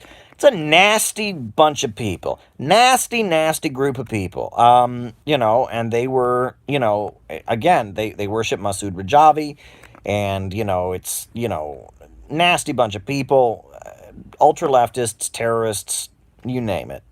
And they were in Iraq, and Saddam Hussein basically used them. After the Iraq-Iran war was over, Saddam Hussein would use them to put down rebellions. When there was a Kurdish uprising, Saddam Hussein sent the MEK to go fight the Kurds and be on the front line so he didn't have to lose his own soldiers. And there was a Shiite uprising. He sent the MEK, and they were just kind of Saddam Hussein's hit squad. When Saddam Hussein didn't want to risk losing his own soldiers in battle, he sent the MEK. So then, and this is where it gets really weird. So then, when Iraq was invaded, they bombed, it was actually, they conducted one of the bombs, they bombed, cruise missiles and stuff hit the MEK village or camps or whatever in Iraq. They killed a bunch of them. And Masoud Rajavi, this man that they say is the prophet, right, the great holy leader, the Jim Jones of this cult, has never been seen since 2004. Now, they've never confirmed that he's dead, but he's never been seen, right, since 2004. No one has seen Masoud Rajavi, but his wife, Mariam Rajavi, is now the spokesperson for the group. She lives in France, and they love Israel. I mean, that's all there is. I mean, they super love Israel. And it's weird because they claim to be Muslims. They claim to be communists. They claim to be quote-unquote human rights activists. But they worked with Israel in a joint operation in Iran to assassinate nuclear scientists. I actually visited the site of where an Iranian nuclear physics professor was walking to class one day, and an MEK guy who had been working with the Mossad shot him, killed him, murdered him on his way to class. I was in Iran. I saw the graves of Iranian nuclear scientists who were assassinated in a joint hit from the Mossad and the Mujahideen Khalq. MEK and Mossad work hand in hand. Now, I don't know how anyone can call themselves an Islamic communist and work with the Mossad, but that shows how bizarre these people are. Mujahideen Khalq is a pretty nasty group. Pretty nasty group of people. And the thing about them, what's very strange is they're Republicans at this point. They're neocon Republicans. They were big supporters of Bush. They protested against the Iran nuclear deal. They have a joint rally every year outside the UN. They have a big rally with Rudy Giuliani. They've paid Rudy Giuliani lots of money to speak at their events. They hang out with all the neocon Republican types. But they will sometimes go to leftist gatherings and try to present themselves as socialists and communists. And they will sometimes go to Muslim gatherings and try to present themselves as good Muslims. And they will also often go to anti-Iran and neocon Republican events and just present themselves as quote-unquote human rights activists. They are not human rights activists. They are not socialists and communists, and they're not Muslims. Right? You can't be a human rights activist and work with Mossad and engage in assassinations of peaceful nuclear scientists. That's a pretty big violation. When you kill somebody for being a college professor teaching nuclear physics, you ain't a human rights activist. When you have at their camp, which they do, they torture people, they torture and execute their own members, they do some pretty horrendous stuff, they ain't human rights activists, number one. Number two, they're not Muslims, right? To be a Muslim, you have to believe that Muhammad was the last prophet. So if you believe Masood Rajavi is a prophet, you're not a Muslim. So they're not Muslims. Third, they're not socialists and communists. They are not. I mean, I'm sorry, but if you're working with U.S. imperialism and if you're working with Mossad to try and destabilize the Islamic Republic of Iran, you are not a socialist or a communist. They are just a wacky cult. They are the People's Temple, the Kool-Aid drinking, whatever you want to call them. They're nuts. They're nuts. That's all they are. I mean, they're a lot like Falun Gong, Nathaniel Adams is saying. It's the same kind of thing. It's a counter gang. You want to get all technical here? Let's talk about counter gangs. Right? The British Empire discovered in Kenya when they were fighting against the Mau Mau. Right? There was a rebellion in the 1950s against the British colonialists called the Mau Mau. Right? And it was Mau, Mau Mau. It was an uprising in Kenya. While that was going on, the British realized they had a problem, which was they were white. All their soldiers were white. The British Empire it's white people. And they were fighting against people of color, black people. And it was kind of problematic because they would go and fight the Mau Mau, and all the people in the area would sympathize with the Mau Mau. And it was a little bit difficult for them. So what did they do? They went and found some ethnic tribal rivals of the Mau Mau. And they said to them, they gave them guns and weapons, and they said, you are now the Kenyan Liberation Army or something like that. And you hate the British. We have nothing to do with you. You hate us. But the Mau Mau are a bunch of phonies, right? Yeah, the Mau Mau are they're the roadblock to revolution, right, guys? Right. And they armed and they created what you call a counter gang. It's actually a book, a memoir by a British intelligence officer called Gangs and Counter Gangs.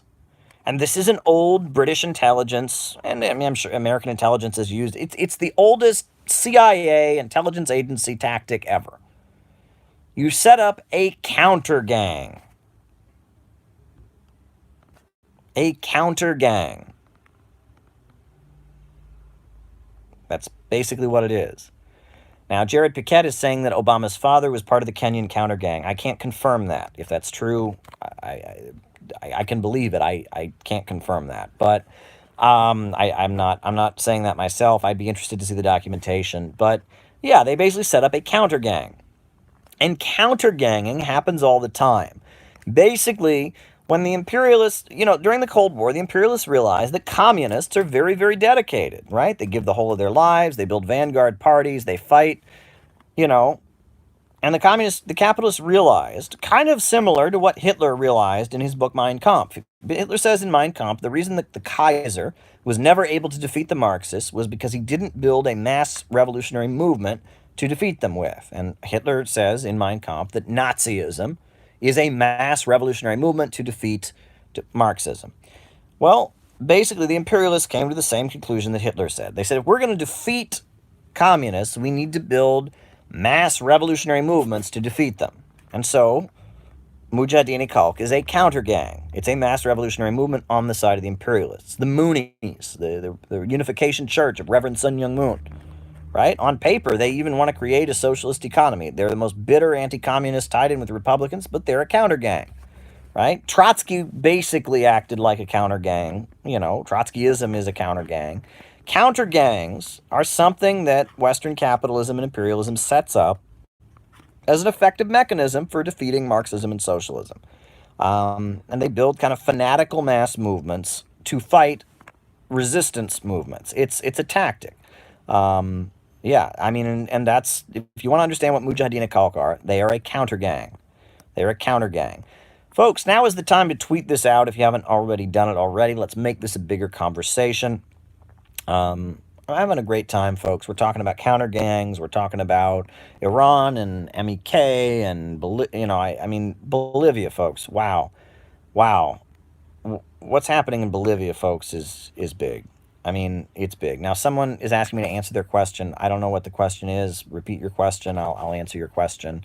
I want to answer questions, want to engage with people. But please tweet this out. I love super chats. Super chats are great, and I appreciate all the super chats that have come in, folks. It's really been appreciated. But good times, folks. Good times. UNITA was a counter gang, says Armando, and he's exactly right. Right? UNITA, led by Jonas Savimbi, a literal cannibal.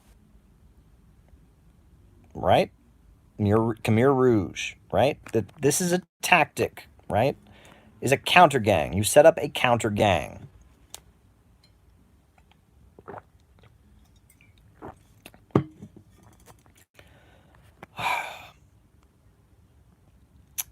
Now, someone wants me to talk about Syriza. I'm not in a position really to do that exactly, but I appreciate asking the question. But, folks, there was a Long Island Railroad derailment today in New York City.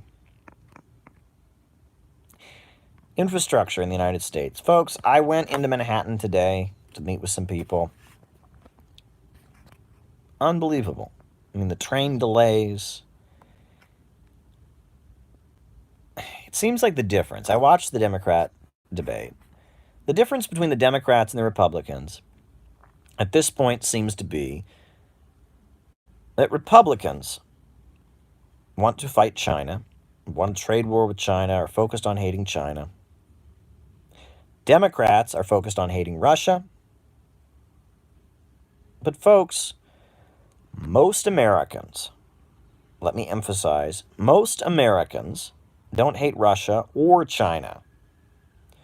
Most Americans want the Long Island Railroad to stop having derailments.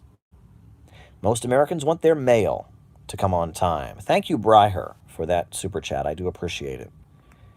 Most Americans want water to be properly purified. Most Americans want the power plants to work. Most Americans would prefer that in municipalities all around the country we stop unpaving the roads because people can't afford to maintain them. Folks,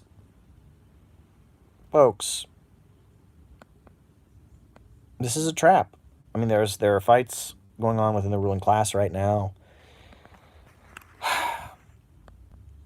I mean, they are gutting the infrastructure of the United States.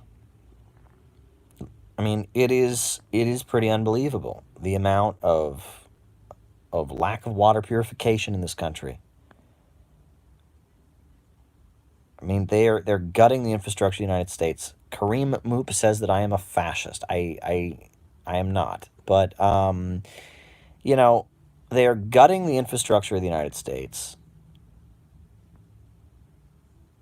And economically, the country is being wrecked. I mean, it's a disaster.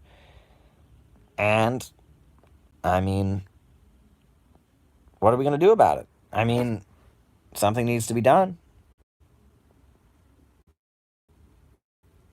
There are reports coming out. They're referring to the Russian economy that exists currently. They're calling it bulletproof. Because right now in Russia, they're having industrial expansion. Very big industrial expansion. They're having agricultural boom. Farms are popping up all over Russia. They're on the energy markets. It was a joke in reference to mail on time. Okay, thanks, Kareem. I mean, Russia's economy is very strong right now. And so is China's. Because of the state, there's central planning. It's not just the chaos of the market. It was interesting. Mike Pompeo was lecturing NATO about why they need to hate China, the NATO countries. Why? I mean, a lot of the NATO countries, like Italy, Spain have joined the One Belt, One Road Initiative, the Asian Infrastructure Investment Bank. So obviously Mike Pompeo is trying to counter that. And so Mike Pompeo was lecturing them, and he said, quote, Russia, China, Iran, their value systems are different than ours. That's what he said. Russia, China, Iran, their value systems are different than ours. What does he mean by that? Folks, what he's getting at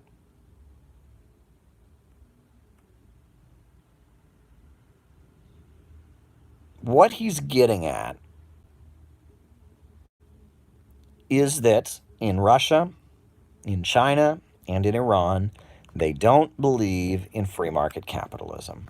They don't believe in neoliberal economics. They believe that you need a government of action to fight for working families. They believe that the state should control the means of production. In Russia, they had the Soviet Union. The Soviet Union fell, was overthrown, and then it was an epic disaster. They had free market capitalism in Russia during the 1990s. It was an epic disaster, and starting with the rise of Putin, they've renationalized the oil and gas, they've reorganized the economy around the state. It's a different setup. Iran, the Islamic Republic, came to power on a slogan of not capitalism but Islam. And they believe it is a religious principle that the state should control the economy and make sure that ordinary people have what they need. They have these things called the Basij councils that enforce the revolution on a local level. In China, the Chinese Communist Party that led the 1949 revolution is in power. They have socialism with Chinese characteristics. They have a market sector, but they maintain socialism. There's a whole revival of socialist principles going on. During the Cultural Revolution, they were very anti-Confucius. In the 1990s and mid-80s, they were trying to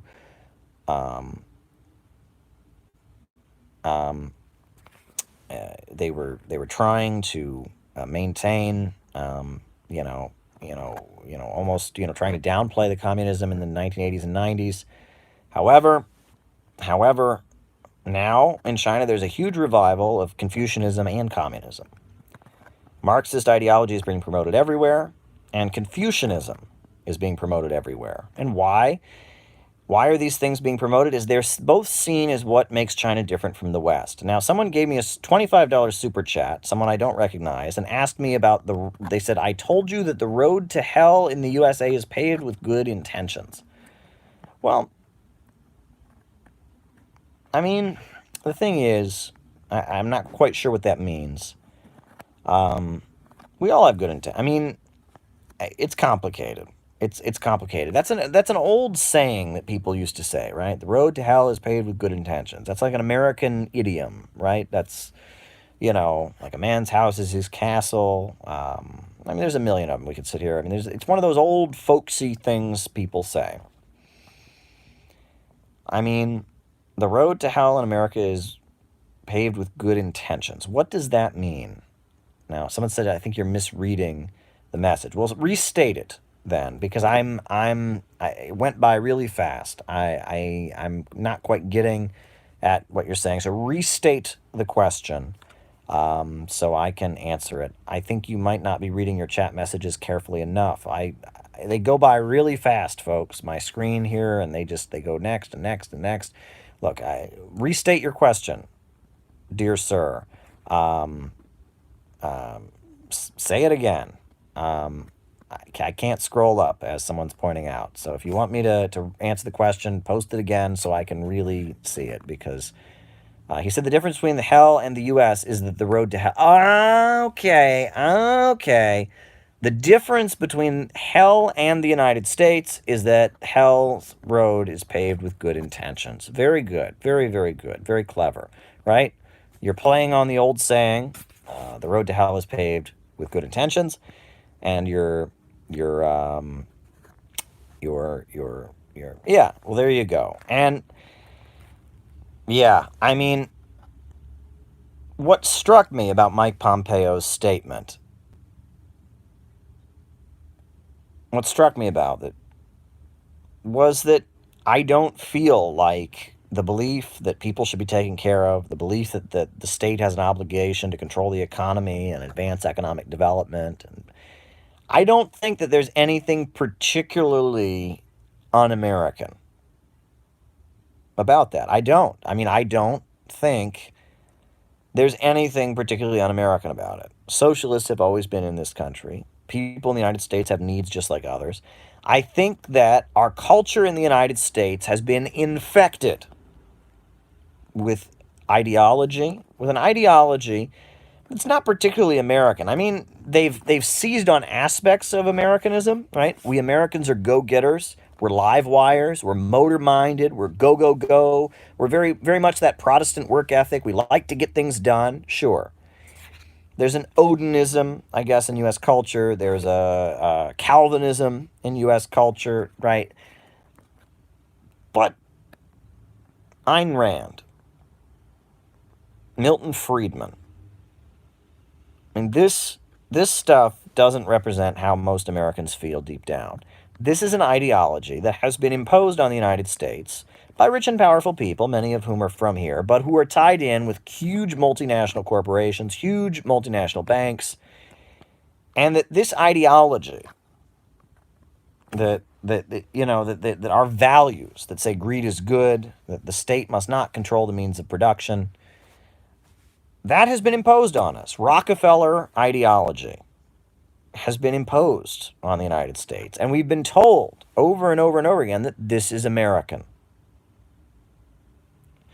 Now, someone's asking me about Georgism. Well, Henry George is an interesting economist. He called for taxing land values, basically the nationalization of the land, that everyone should rent their land or buy their land, basically pay rent for their land from the state. He was not a Marxist, but he did run for mayor of New York City on a progressive platform. And the Marxists in New York City actually supported him.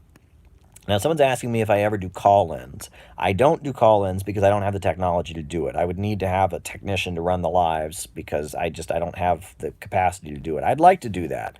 I really would. I feel like it would improve this, but I would need to have a bigger budget to do these lives because I just don't have enough people. I would need to have somebody sitting there to put the calls through and hang up and all of that. I would need some assistance.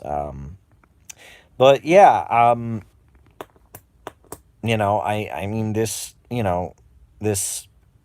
Rockefeller ideology has been pushed into the United States. Now, someone says Daniel DeLeon supported him. Yes, Daniel DeLeon, the early Marxist movement in New York City, supported Henry George when he ran for mayor. Now, I was also asked by Ryan.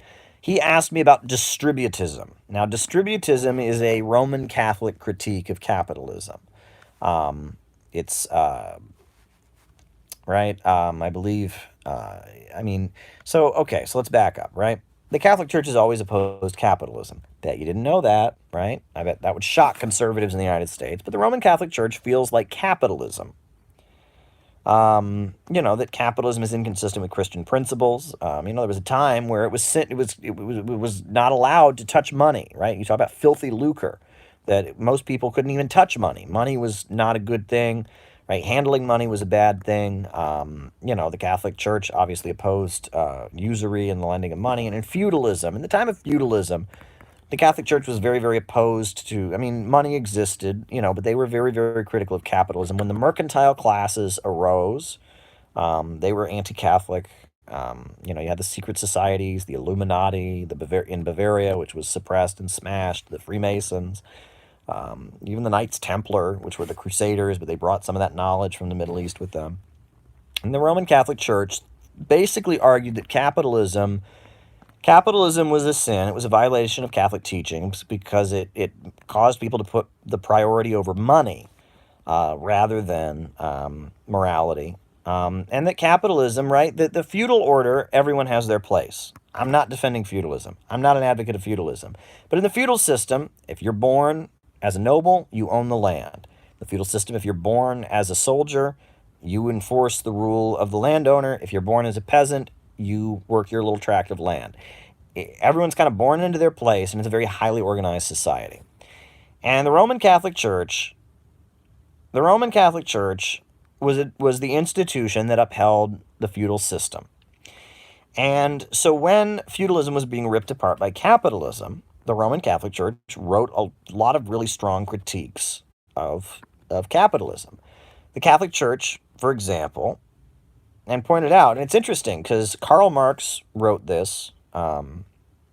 First he wrote, labor creates all wealth. Later he changed that to labor and nature is the source of all wealth. Adam Smith wrote that labor creates all wealth. Well, they all got that from the Catholic Church. The Catholic Church wrote that, and they wrote it by saying that money is sterile. Money creates nothing. The capitalists, the Calvins, the Protestants were all saying, well, money is the fuel of creation. And the Catholic Church said, no, money is sterile. Money only creates value when it is combined with human labor and human creativity. And so there was this long-standing critique of capitalism from the Catholic Church. They criticized it, but they wanted feudalism. I mean, the Catholic Church was rooted in feudalism.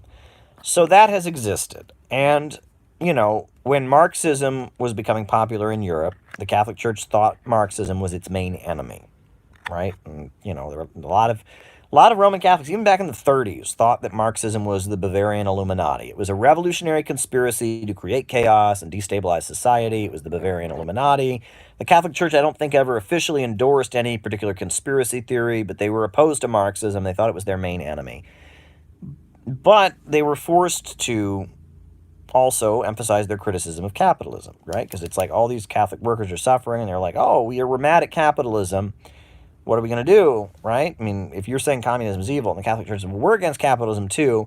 And there were a number of Catholic ideologues who came up with some economic theories they called distributism, which are Roman Catholic, and they call for like localization of government.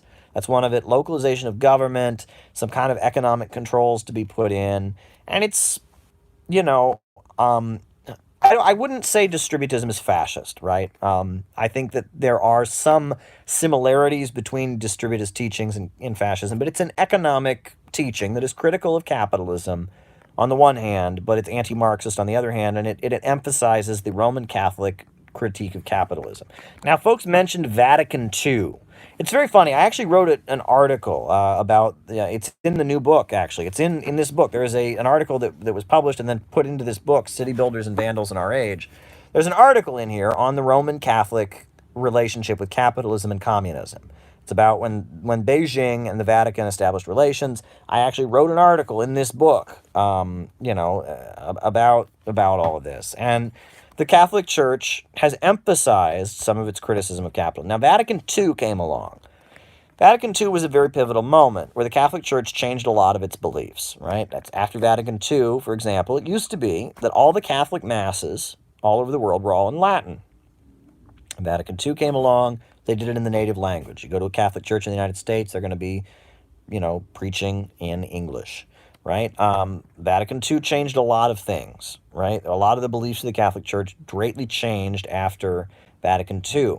And some of the documents of Vatican II are interesting. Vatican II, one of the documents that came out of Vatican II, has a big condemnation of bombing civilian areas. And it's weird because this critique, from the early 60s, Vatican II, was the Catholic Church embracing both the left and the far right in critiquing the United States, right? And it had this big condemnation of bombing civilian areas and the use of mass bombing as a weapon of war.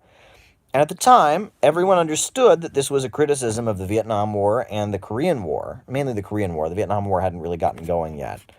But it was mainly a critique of the Vietnam War, of the Korean War, where the USA was bombing Korea.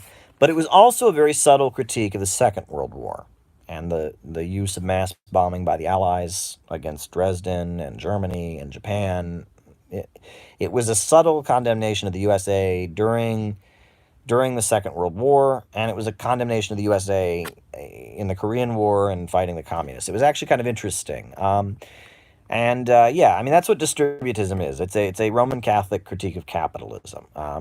It's been around for a while, and it's out there. I don't think that many people really agree with it. I think it's gotten a revival. I know some of the alt-right crowd are really into what you call, like traditional Catholicism. That's a big thing among some of these alt-right guys. It's a current that's growing, right? A lot of the people that used to be white nationalists are now traditionalist Catholics. And so because of that, there's a renewed interest in distributism. I mean, it's interesting, and as someone who's opposed to capitalism, I find this stuff to be interesting. I've read some of these critiques. I'm not going to name names, but even in my travels, when I went to Iran, there was a very prominent Roman Catholic anti-capitalist scholar who was there in Iran when I was there. Interesting. I mean, and that this kind of thing is growing. And what's interesting is that on the right in the United States, capitalism used to be sacred. It used to be no one in right-wing circles ever criticized capitalism. Well, the right in the United States, just like the left, is in this weird moment of confusion. And so right-wing anti-capitalist ideas are out there. And they're worth studying. And thank you, John Johnson, for your super chat. I really appreciate it. They're out there, and they're interesting to read. But ultimately, I don't think we need feudalism. That's it. I mean, I'm a Marxist. I want us to move forward from capitalism. I don't want us to, move backward. So that's all there is to it. Tony, my books are not available electronically, and the reason for that is people don't really read ebooks. Okay, I'm just being real.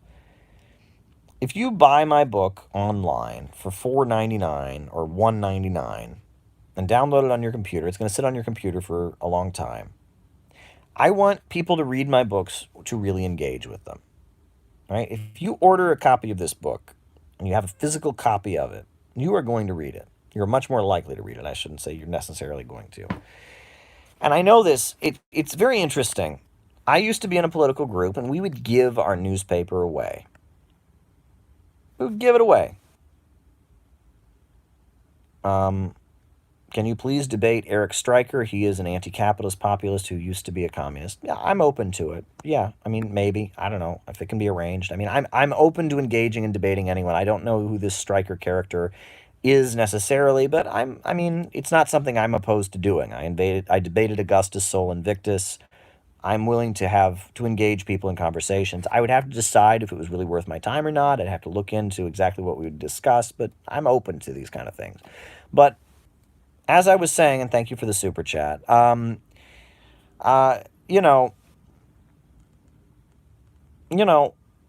used to be in this group, and they used to give this newspaper away for free at anti-war rallies. We'd go to the anti-war rallies, and we would pass out hundreds, thousands of copies of our newspaper. And we would find it on the ground and in puddles. If you give something to someone, people assume it's junk mail. It's better, I learned, to charge people $1 for that newspaper because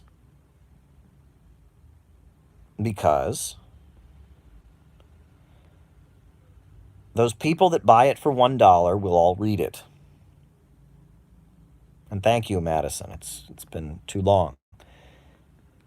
People that pay $1 for it will understand it's worth $1. People who get it for free will think it's, here's a great example. Times Square in New York City.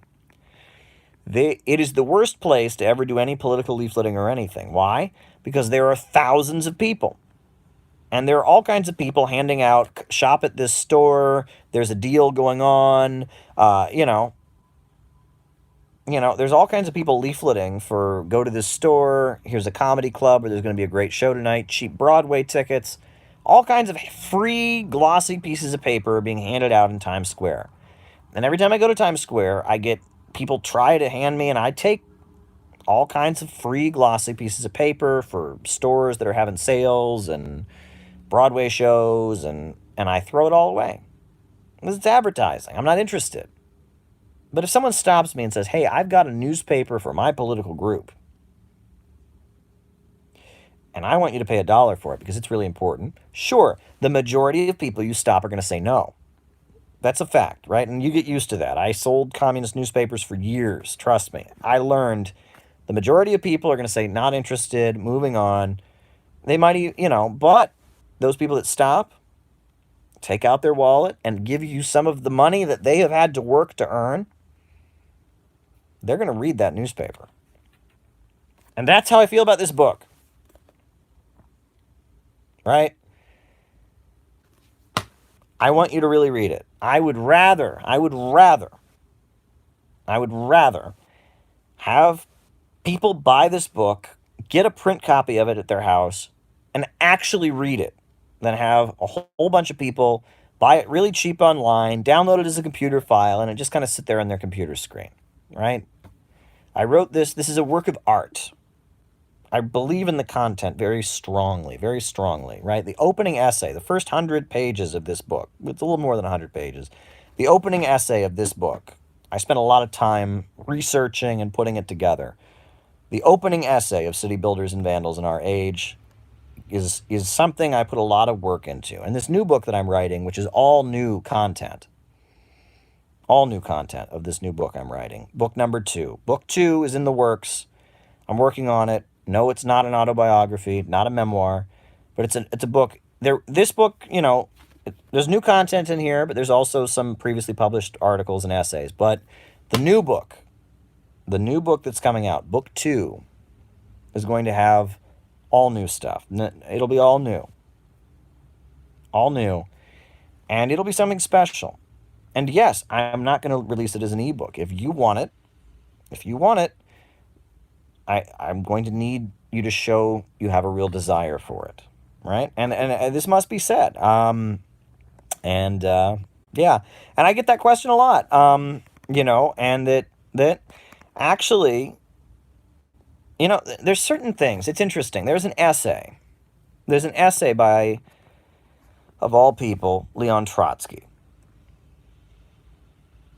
And Leon Trotsky said what was basically Bolshevik policy, but it's on the importance of being on time.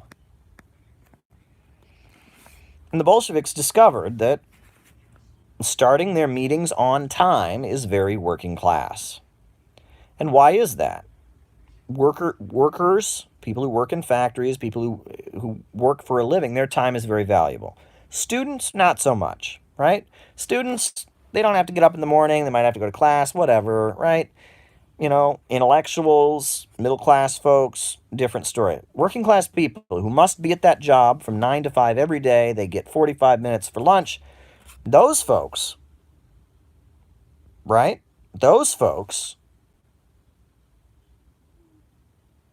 Their time is very, very valuable.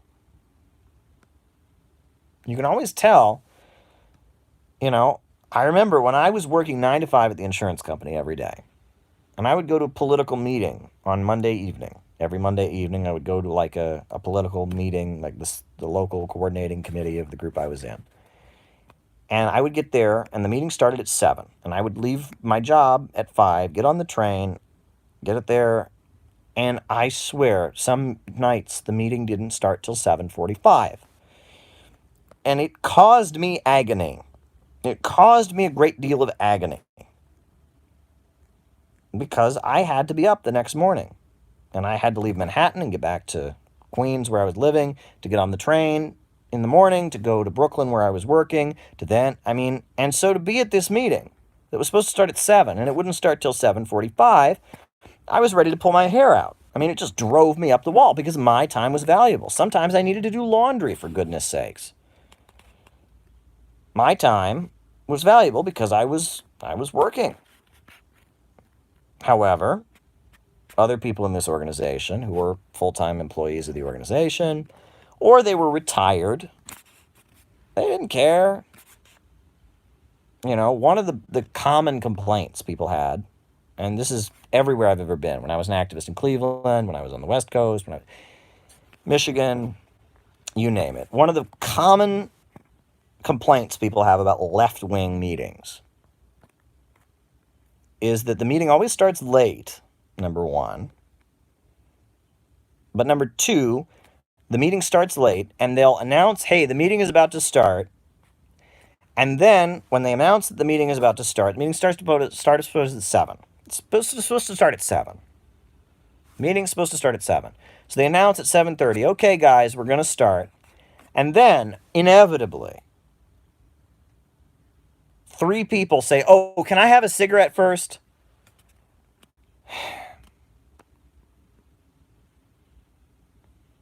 Now, again, if you're a college student, not a problem. If you're retired, if you're, a full-time activist, not a problem. But if you are a person who's working 9 to 5, and you get there for a meeting at 7,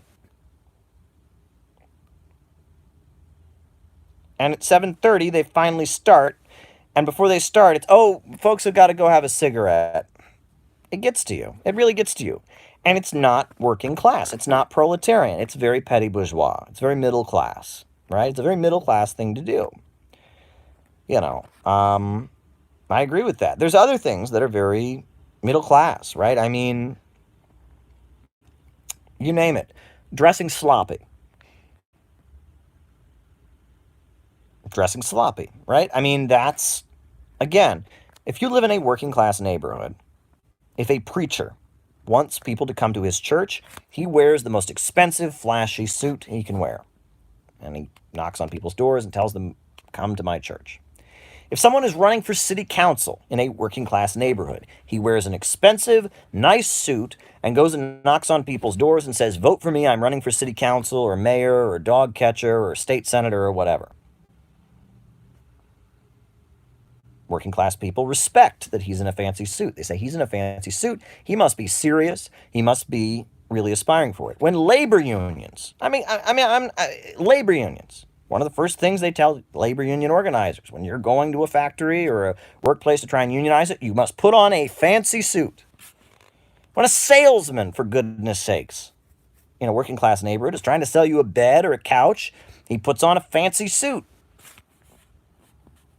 However, when a leftist is trying to promote socialism or communism, they wear the most ripped up flannel, hippie t-shirt, facial hair that's all messed up, and I don't understand it. I really don't understand it. Oh, we don't want to look like the man. We're trying to look like we're rebels, man. We're fighting the system. Come on. Middle class. That's middle class. It's not proletarian. Communists around the world don't act that way. Joe the Red, longtime friend of mine, says he wears a suit. And yes, he does. Folks, I'm tempted to even tell you a story, but I can't. But one time, let me just say, I'll have to be very vague when I tell this story because I don't want to offend anybody. But one time, there was a very important event that a young person I've worked with was going to. And he and some other leftists both went to this event. And he did what I have urged leftists to do and wore a fancy suit. And these other folks came not in a fancy suit. And needless to say, the very important folks who put on this event were very impressed with the folks who wore a suit and not too impressed with the folks who didn't. And it's a reality. Professional politicians wear suits. Hippie activists don't, right? And the left needs to stop being, all the stereotypes. Now, someone says, do you know anything about the Great Kurdistan Project, Erdogan, and Syria? Well, I don't know about the Great Kurdistan Project. I've never heard that phrase before. I know who Erdogan is, leader of Turkey, from a Muslim party. Was a big deal when he got elected because Turkey has long emphasized that it's a secular government. It's not a Muslim, country, but, he won the elections. And then the guy who brought him to office was Gulen, who was this cleric who ended up fleeing and is now getting basically protection from the U.S. government. That's who Erdogan is. Syria is a country, the Syrian Arab Republic. The Kurds are in Syria. I know a lot about that. Sure, I hope that answered your question. One thing I just felt like throwing out there. while we're talking about Turkey, have you ever heard the word jingoism? Jingoism. Jingoism. Right? It's a term that means, basically means, that you're, over enthusiastic about war. You're a jingoist. Where does that term come from? Hilarious. It comes from a song.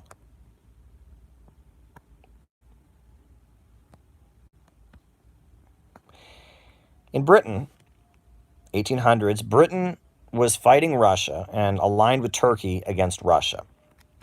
And in all the bars, they had a drinking song that went like this. We don't want to fight, but by jingo if we do. We've got the ships, we've got the men, we've got the money too. We fought this war before, and while we're Britain's true, the Russians will not take Constantinople. It was a drinking song about hating Russia. The dogs of war are loose, and that rabid Russian bear, hell-bent on blood and misery, has crawled out of his lair. A thrashing now and then will never serve to tame that brute. He's out again. I mean, it was a drinking song. It was an anti-Russian drinking song. And then the chorus was, we don't want to fight, but by jingo if we do. We've got the ships, we've got the men, we've got the money too. We fought this war before, and while we're Britain's true, the Russians will not take Constantinople. Right, it was a drinking song. And it was by Jingo. And it was associated with stupid, pro-war, anti-Russian people who were aligned with Turkey. And there's actually, at the time, we know about Armenia and genocide and all of that, but there's actually a line in the song, like, the misdeeds of the Turks are known throughout the land, but what about the Russians? Have they got spotless hands? And it's like belittling the Armenian genocide. I mean, it's really sad, but it's just this ugly militaristic song about wanting to go to war with Russia in order to defend Turkey. And it's really, really gross. It's pretty awful. But that's where jingoism comes from. And so, now Turkey is in this weird spot where it's kind of, it's had its falling outs with the United States, still technically a member of NATO, but it's not getting along totally with Russia. There's this weird situation. But when Obama was in office, Turkey was pretty solidly aligned with the United States against the Syrian Arab Republic and against Russia. And so I remember I was singing this song because it reminded me, it's like, the Russians will not have Constantinople. I just thought that was pretty funny. And that's the basis of this term that now is widely used, jingoism, right? And jingo, by the way, is an expression. It's an expression. You didn't want to swear back then. You didn't want to say, by Jesus, because you're using the Lord's name in vain. So you'd say, by jingo. Right? That's where it came from. But that's why I think it's amusing. And you can actually, the song is on YouTube. I think the whole thing is rather bizarre. But that's where the term jingoism comes from. It comes from being aligned with Turkey against Russia. The British Empire being aligned with Turkey against Russia. A song that belittles the Armenian genocide. It's particularly awful. And the song says awful things about Russia. So I just thought that was an interesting anecdote. But it's getting late here, folks. Is there anything people want me to say before I end tonight? This has been an interesting live. This has been unorthodox. I think next time I'm going to have more lights on in the room because my face is not particularly well lit tonight. It's not exactly the best angle. But hey, what the heck? Anything else people want me to say before I go? I think we're coming to an end here, folks. We're winding down. Winding down. I think I'm looking at seeing if there's anything. Did folks see that the New York Times went after Tulsi Gabbard for her pantsuit?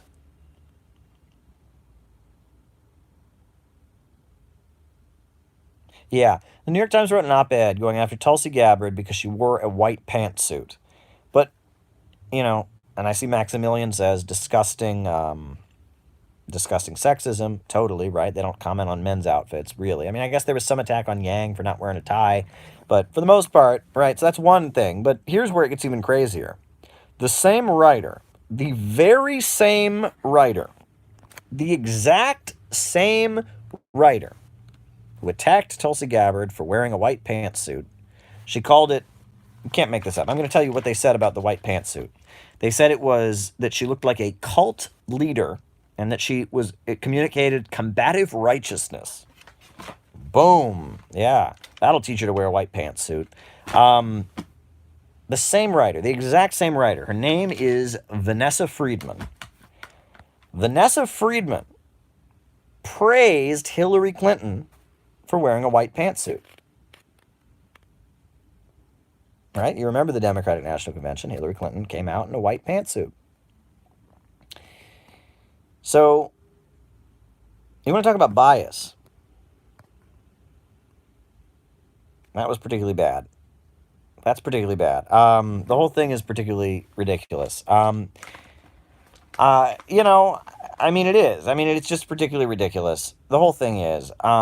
The debate was pretty painful to watch when, I could talk before about them smirking at their base. That was particularly nasty. That was a moment that I didn't particularly care for.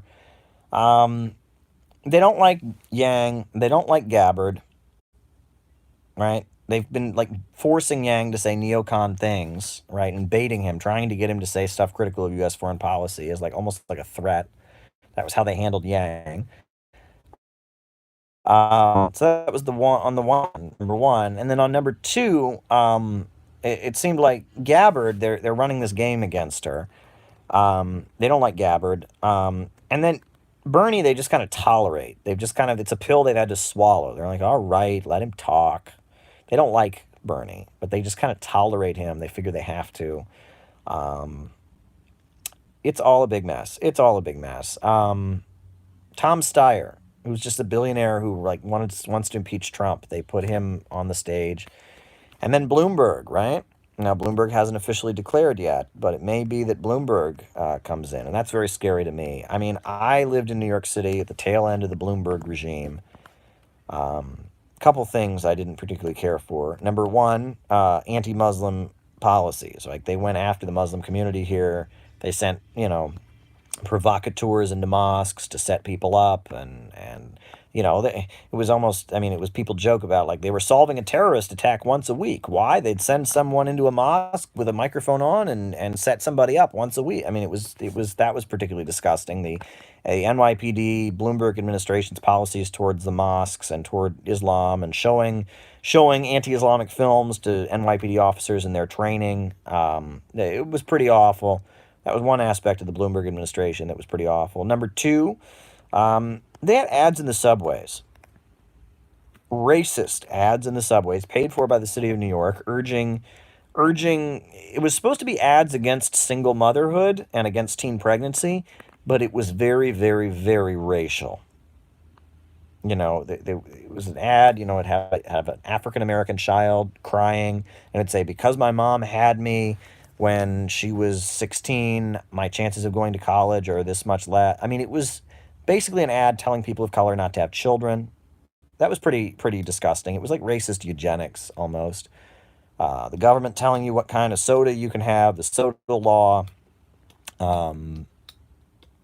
What else? What else did they have here under Bloomberg? The suppression of Occupy Wall Street, right? All kinds of people arrested on the Brooklyn Bridge for doing nothing but marching on the bridge. The police led them onto the bridge. The police escorted them onto the bridge during Occupy Wall Street. I was there.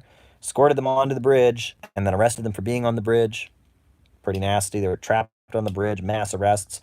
Meanwhile, he hands over the bridge to make the Batman movie. No problem there. The bridge is shut down for all these different times so they can film a Batman movie, but then they can't allow Occupy Wall Street on the bridge. They escort people on the bridge and then arrest them. Why do you think our media class overlook Israeli influence in politics while complaining about Russian influence? Well, there's a very simple answer for that. Russia is a competitor with Wall Street oil companies, right? Russia sells oil and natural gas on the international markets in competition with BP and Chevron and Shell Oil and ExxonMobil. And so they see Russia as a competitor on the energy markets and on the natural gas markets. Israel, on the other hand, is aligned with American business interests. I mean, it's that simple, right? Israel is an ally of the United States in the Middle East region that works with the United States and works with Saudi Arabia to maintain U.S. control over a very energy important region of the world. That's why that, for example, Zionism from the beginning was always being supported by a lot of very wealthy people in the West, the Middle East region. Russia, on the other hand, is a competitor with U.S. oil and natural gas interests. It's that simple. Yeah. What more is there to say? Yeah, they don't want Russia to have any influence here because Russia they see as a competitor to Wall Street capitalism. Israel is an ally of Western capitalism. That's all there is to it. Not much more to it than that. Um, what I think is interesting is that when it comes to Trump, there are divisions. The Likud party, and Netanyahu really support Donald Trump. And Sheldon Adelson, who is a wealthy supporter of Israel based in Nevada, he owns a lot of casinos, he owns a lot of real estate in Nevada. He's a big supporter of Trump. However, I would say probably the majority of Israelis and the majority of U.S. Israel supporters don't support Trump. Well, let me back up. The majority of U.S. Israel supporters are evangelical Christians. And they probably, well, how do they support? They don't exactly support Trump. Trump is a pill they have to swallow. However, the majority of Zionists in the USA that are not Christian probably don't support Trump. It's very interesting. Trump is in with Likud, the Likud party with Netanyahu, and the folks in the settlements, the Israeli settlements in Palestine. They are big supporters of Trump. Likud is a big supporter of Trump. But I feel like the majority of the Israelis that are not in settlements, the majority of the Israelis, not folks who came from Eastern Europe, that's a big divide, right? There's different waves of immigration to Israel, right? You have a lot of folks, who went to Israel in 1948, who went to Israel in the 1950s and 60s and 70s. Those folks don't like Trump. The folks who went to Israel in the 1990s, as the Soviet Union was falling, a lot of Eastern European Jews from Romania and Czechoslovakia and Russia, places like that, they are big supporters of Netanyahu and of Trump. It's very complicated, and I think that needs to be pointed out, right? And I see both sides of this, right? I see people make assumptions. I've heard people insist, no, Trump is in with Israel. Israel's all about Trump. No, when Trump spoke at AIPAC, at the American Israeli Political Action Committee, half the room walked out. There are a lot of folks that are big supporters of Israel that are not big supporters of Trump, number one. Number two, there are a lot of folks in Israel that are big supporters of Trump. And I've heard the other thing. People say, oh, Trump is anti-Israel. And, not, no, no, no, no, no. Netanyahu loves Trump. Likud loves Trump. A lot of those Eastern European Jewish folks in Russia that are in the settlements, they love Trump. It's a divide. It's a big divide. It's complicated. And that's the whole thing. You got to not think in conspiracy theorist terms. Don't think in conspiracy theorist terms. Now, I got another super chat. Someone was asking me about Sorel and Syndicalism and the IWW. I'm going to ask you to please repeat your super chat. I don't want to make the mistake I made before. I was talking about something else, and I saw it, and it went by, and you said something about George Sorel. I would like to answer that, because I find George Sorel to be fascinating. So I'm asking you, you don't have to do it as a super chat, but just please repeat your question so I can give it the answer it deserves. Please repeat. I'm asking you to repeat your question. Because I want to answer it. I think, what do you think about revolutionary syndicalism of the early 20th century, Sorel and the IWW, and is it a good praxis for today's socialism? Aha.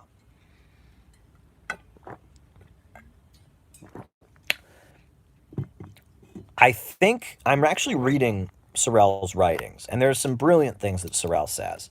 There are some things that he says that I strongly disagree with. So, first of all, let's back up. What's the difference between socialism and syndicalism? It's an important question. A lot of people watching this don't know. Noam Chomsky calls himself an anarcho-syndicalist. IWW were anarchos. What is syndicalism? What is socialism? Socialism is when the means of production are controlled by the state, right? The banks, factories, and industries are controlled by the government. We have a planned economy like the Soviet Union, like China, like whatever. right? There's different versions of socialism. Like the Soviet model was the government controls everything. China, they've got a big market sector. It's complicated. There's Bolivarianism that emphasizes like worker co-ops and state control of natural resources, but there's communes, and it's complicated. There are different forms of socialism, but socialism is a state centrally planned economy. Syndicalism is a separate movement. Syndicalism is a separate movement that believes that individual factories should be seized by workers, and that every factory should be autonomous, right? The people in the auto plant in Michigan should rise up the auto workers and seize their auto plant and sell cars from it. They don't want a state central plan. They want all industries to be cooperatives. They want all industries to be worker owned. And the revolutionary syndicalists or anarcho-syndicalists wanted it to be seized by force. They didn't just want to just create a bunch of like worker co-ops. They wanted the workers in individual factories to seize the factories. And they believed in the great general strike, that one day all the workers would refuse to work until the factories were turned over to the workers. Direct worker ownership and self-management, but no central plan, autonomy. And that's why it's anarcho-syndicalism. So why is this important? And it's weird. It shows that how weird all of this stuff is, right? Because nowadays, your typical anarcho-syndicalist is like a wobbly, and it's like the anti-globalization protests in the 1990s, Battle of Seattle, Black Bloc. They don't like the Soviet Union. They're into like workers' rights, but it's this kind of like more like hippie kind of thing. But the difference was in France in the 1800s. Especially after Marx's death, the Marxist movements were trying to build mass parties that would have bases in communities, would have choirs, marching bands, kindergartens, daycares, get people to run for office and promote socialism from their office. They built mass parties. And the syndicalists did not agree with forming mass parties. The syndicalists said that you should instead form like fighting groups of heroic men. And that's Sorel. Sorel was a Marxist, but he broke with Marxism. And you read his writings, he very much is arguing that the mass party that runs for office, that has marching bands and choirs and kindergartens, he argues that doesn't create revolutions. Revolutions are made by individual groups of men who want to be heroic and use violence to be heroic. And the syndicalists were left adventurists, more or less. They were associated with the labor movement, but they were left adventurists. And that was the difference, right? And they believed, in the IWW, their big thing was they believed in direct action on the job, strikes, labor protests. They didn't believe in running candidates. They didn't even believe in political activity. They were opposed to politics, only unionism, right? That was the difference. That was the difference between the syndicalists and the Marxist movement. Now, Sorel is a different animal altogether. George Sorel is a syndicalist, and he's writing, and he was originally a Marxist, became a syndicalist, and then he started writing these essays about the concept of mythology. And he argues that myths are very important in motivating people to do things. He's critiquing economic determinism, saying that people don't always act in their own interest, that they have this desire to be heroic and to sacrifice and to feel like they're important. And what's interesting is that in a lot of ways, what Sorel was writing was very similar to what Lenin was writing. Right? Lenin was talking about the party of a new type, the vanguard party, a group of people who give the whole of their lives to the revolution. He comes up with this theory of a new party that's almost like a monastic order, a secret society fighting for socialism, right? And Sorel is basically in his writing, he's advocating the same thing, but in a different way. Lenin is, in What Is to Be Done, is advocating in a tactical, kind of Marxist way, you need a vanguard party, a party of a new type. Sorel is writing in a psychological and literary and philosophical way, and arguing that the social democratic model of building a mass party, of building a big Marxist party that runs for office and has kindergartens and choirs and all of this, that's not right. That you need violence and you need heroism and you need to appeal. You need to have an elite group of people that want to be heroes and want to go out and sacrifice. And he talks about ancient Greece. He talks about Rome. And he talks about Christianity a lot and Jesus Christ and martyrdom. And if you read Sorel, he has a spiritual critique of social democracy and why you need something like Lenin's Vanguard Party. Lenin has a tactical critique of it. And they're both pointing to a weakness. And they both are in what was called the crisis of Marxism. As imperialism was an ascendancy in the 1890s, as capitalism was starting to stabilize in Europe, when you didn't have an economic crisis every few years because capitalism was going global, you had the rise of the labor aristocracy, a lot of Marxists, you had the crisis of Marxism. And Bolshevism comes out of the crisis of Marxism. Revisionism, Edward Bernstein, which I did a whole video on, comes out of the crisis of Marxism. And Sorelianism and quote-unquote revolutionary syndicalism comes out of the crisis of Marxism. And they're all saying, why do the mass Marxist parties of the Second International, why is the German Social Democratic Party, why is the French Socialist Party, why is the British Labour Party, why are they not creating a socialist revolution? What are we doing wrong? And they're all wrangling with that issue. And I find Sorel to be interesting. I don't agree with him. And what's weird about Sorel, Sorel called himself a revolutionary syndicalist, and some of his followers began calling themselves national syndicalists. Very interesting. And they started arguing that nationalism should be the basis of the syndicalist movement. And both Benito Mussolini, the fascist leader of Italy, and Francisco Franco, the fascist leader of Spain, both came out of quote-unquote national syndicalism. It's very bizarre. And Sorel, a lot of Sorel's beliefs were very right-wing. I mean, Sorel is arguing about Greek mythology and ancient civilizations. He said some anti-Semitic stuff. I understand he later retracted some of his anti-Semitic stuff.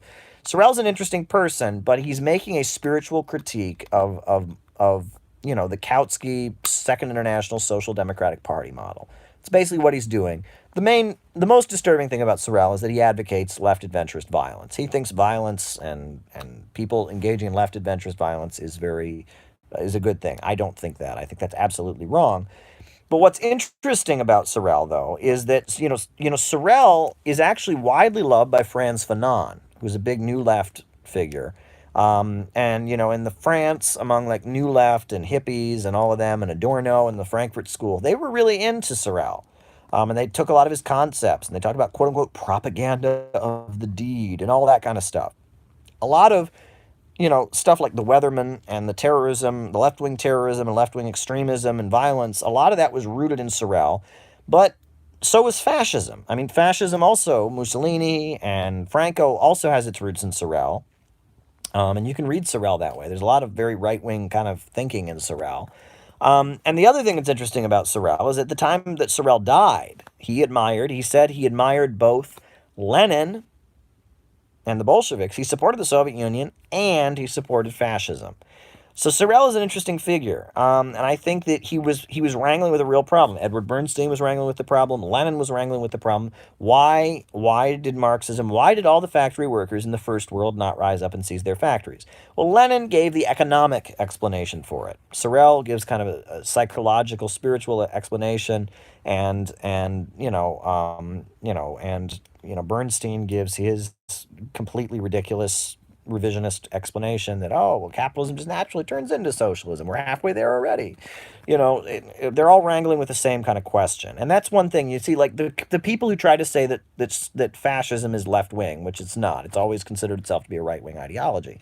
But the people who claim it's left-wing will, Dinesh D'Souza and all that, will try to say, well, fascism is rooted in the crisis of Marxism. Well, it is, but it was people adopting right-wing politics in response to the crisis of Marxism. The fascists, Mussolini, the phalangists in Spain, Hitler himself, they all hated Marxism. They denounced Marxism up and down, right? The revisionists didn't denounce Marxism. They just kind of watered it down.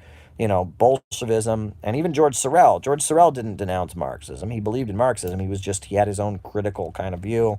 Lenin was a Marxist and, adopted, and, Marxism changed. He changed some of the concepts, but fascism is a break with Marxism. Fascism believes, most fascist groups reject Marxism outright and say that Marxism is an evil conspiracy by Jews or something like that. That's fascism. That's the fascist belief system.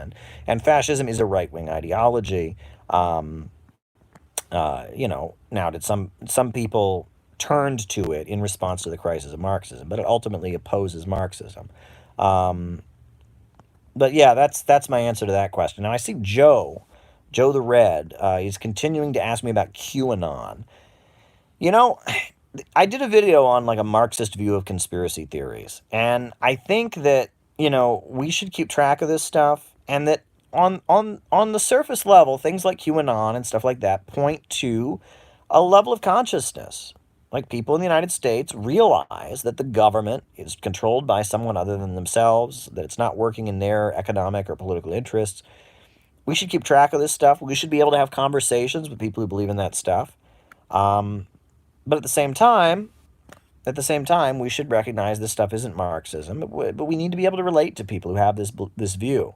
We need to be able to have conversations with them and engage with them. And that's what I mean when I say out of the movement and to the masses, right? The masses, QAnon is popular among them. You go to the movement, you go to the protest cage where the Rachel Maddow fans are rallying to impeach Trump. They've never heard of QAnon. They don't care about QAnon, right? And that's what the Marxist movement is missing. It needs to get out of the movement and get to the masses. It needs to get to the masses. Yeah, and someone says block the troll. Yeah, please. Like, trolls are no fun. Trolls are no fun. When people say things that are just provocative, we can do without that. I ignore it. When I see people just saying weird things, someone, Alfred Kaholic says, is QAnon still a thing? Is it? I don't know. I haven't heard about QAnon in a long time. I have a feeling it's not a thing anymore. Maybe it is. I don't know. But I feel like it's not. But there still are a lot of people that are like Trump supporters that think that, there's a conspiracy to get Trump. And they're right. There is a conspiracy to drive Trump out of office. I think many of the neocon kind of people think Trump is not trustworthy. They don't like that he's a populist. I talked about that at the beginning of my live. I mean, there is a conspiracy to get Trump. It's just not a big, there's no sacrificing of goats. I don't think there's big international pedophile rings involved or space aliens or anything like that. But I do think, yeah, the neocons don't like Trump. They don't trust Trump, and they want to get rid of him. And I strongly doubt that Jeffrey Epstein killed himself. That's true. Now, I don't know who's responsible for his death, and I'm not even going to put a theory out there. But a lot of people doubt the medical, the claim that he killed himself. That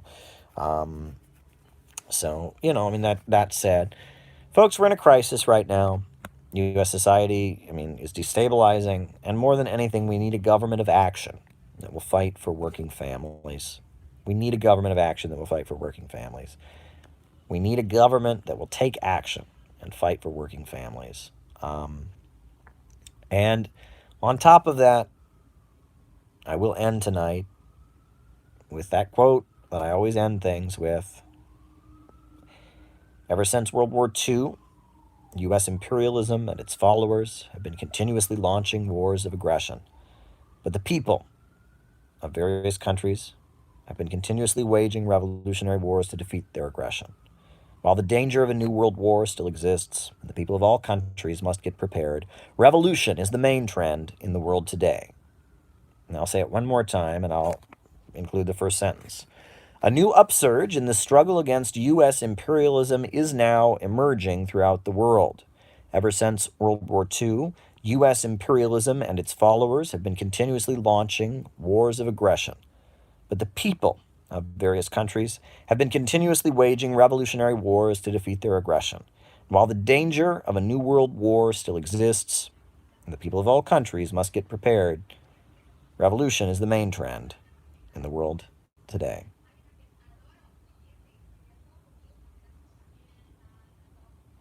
And on that note, folks,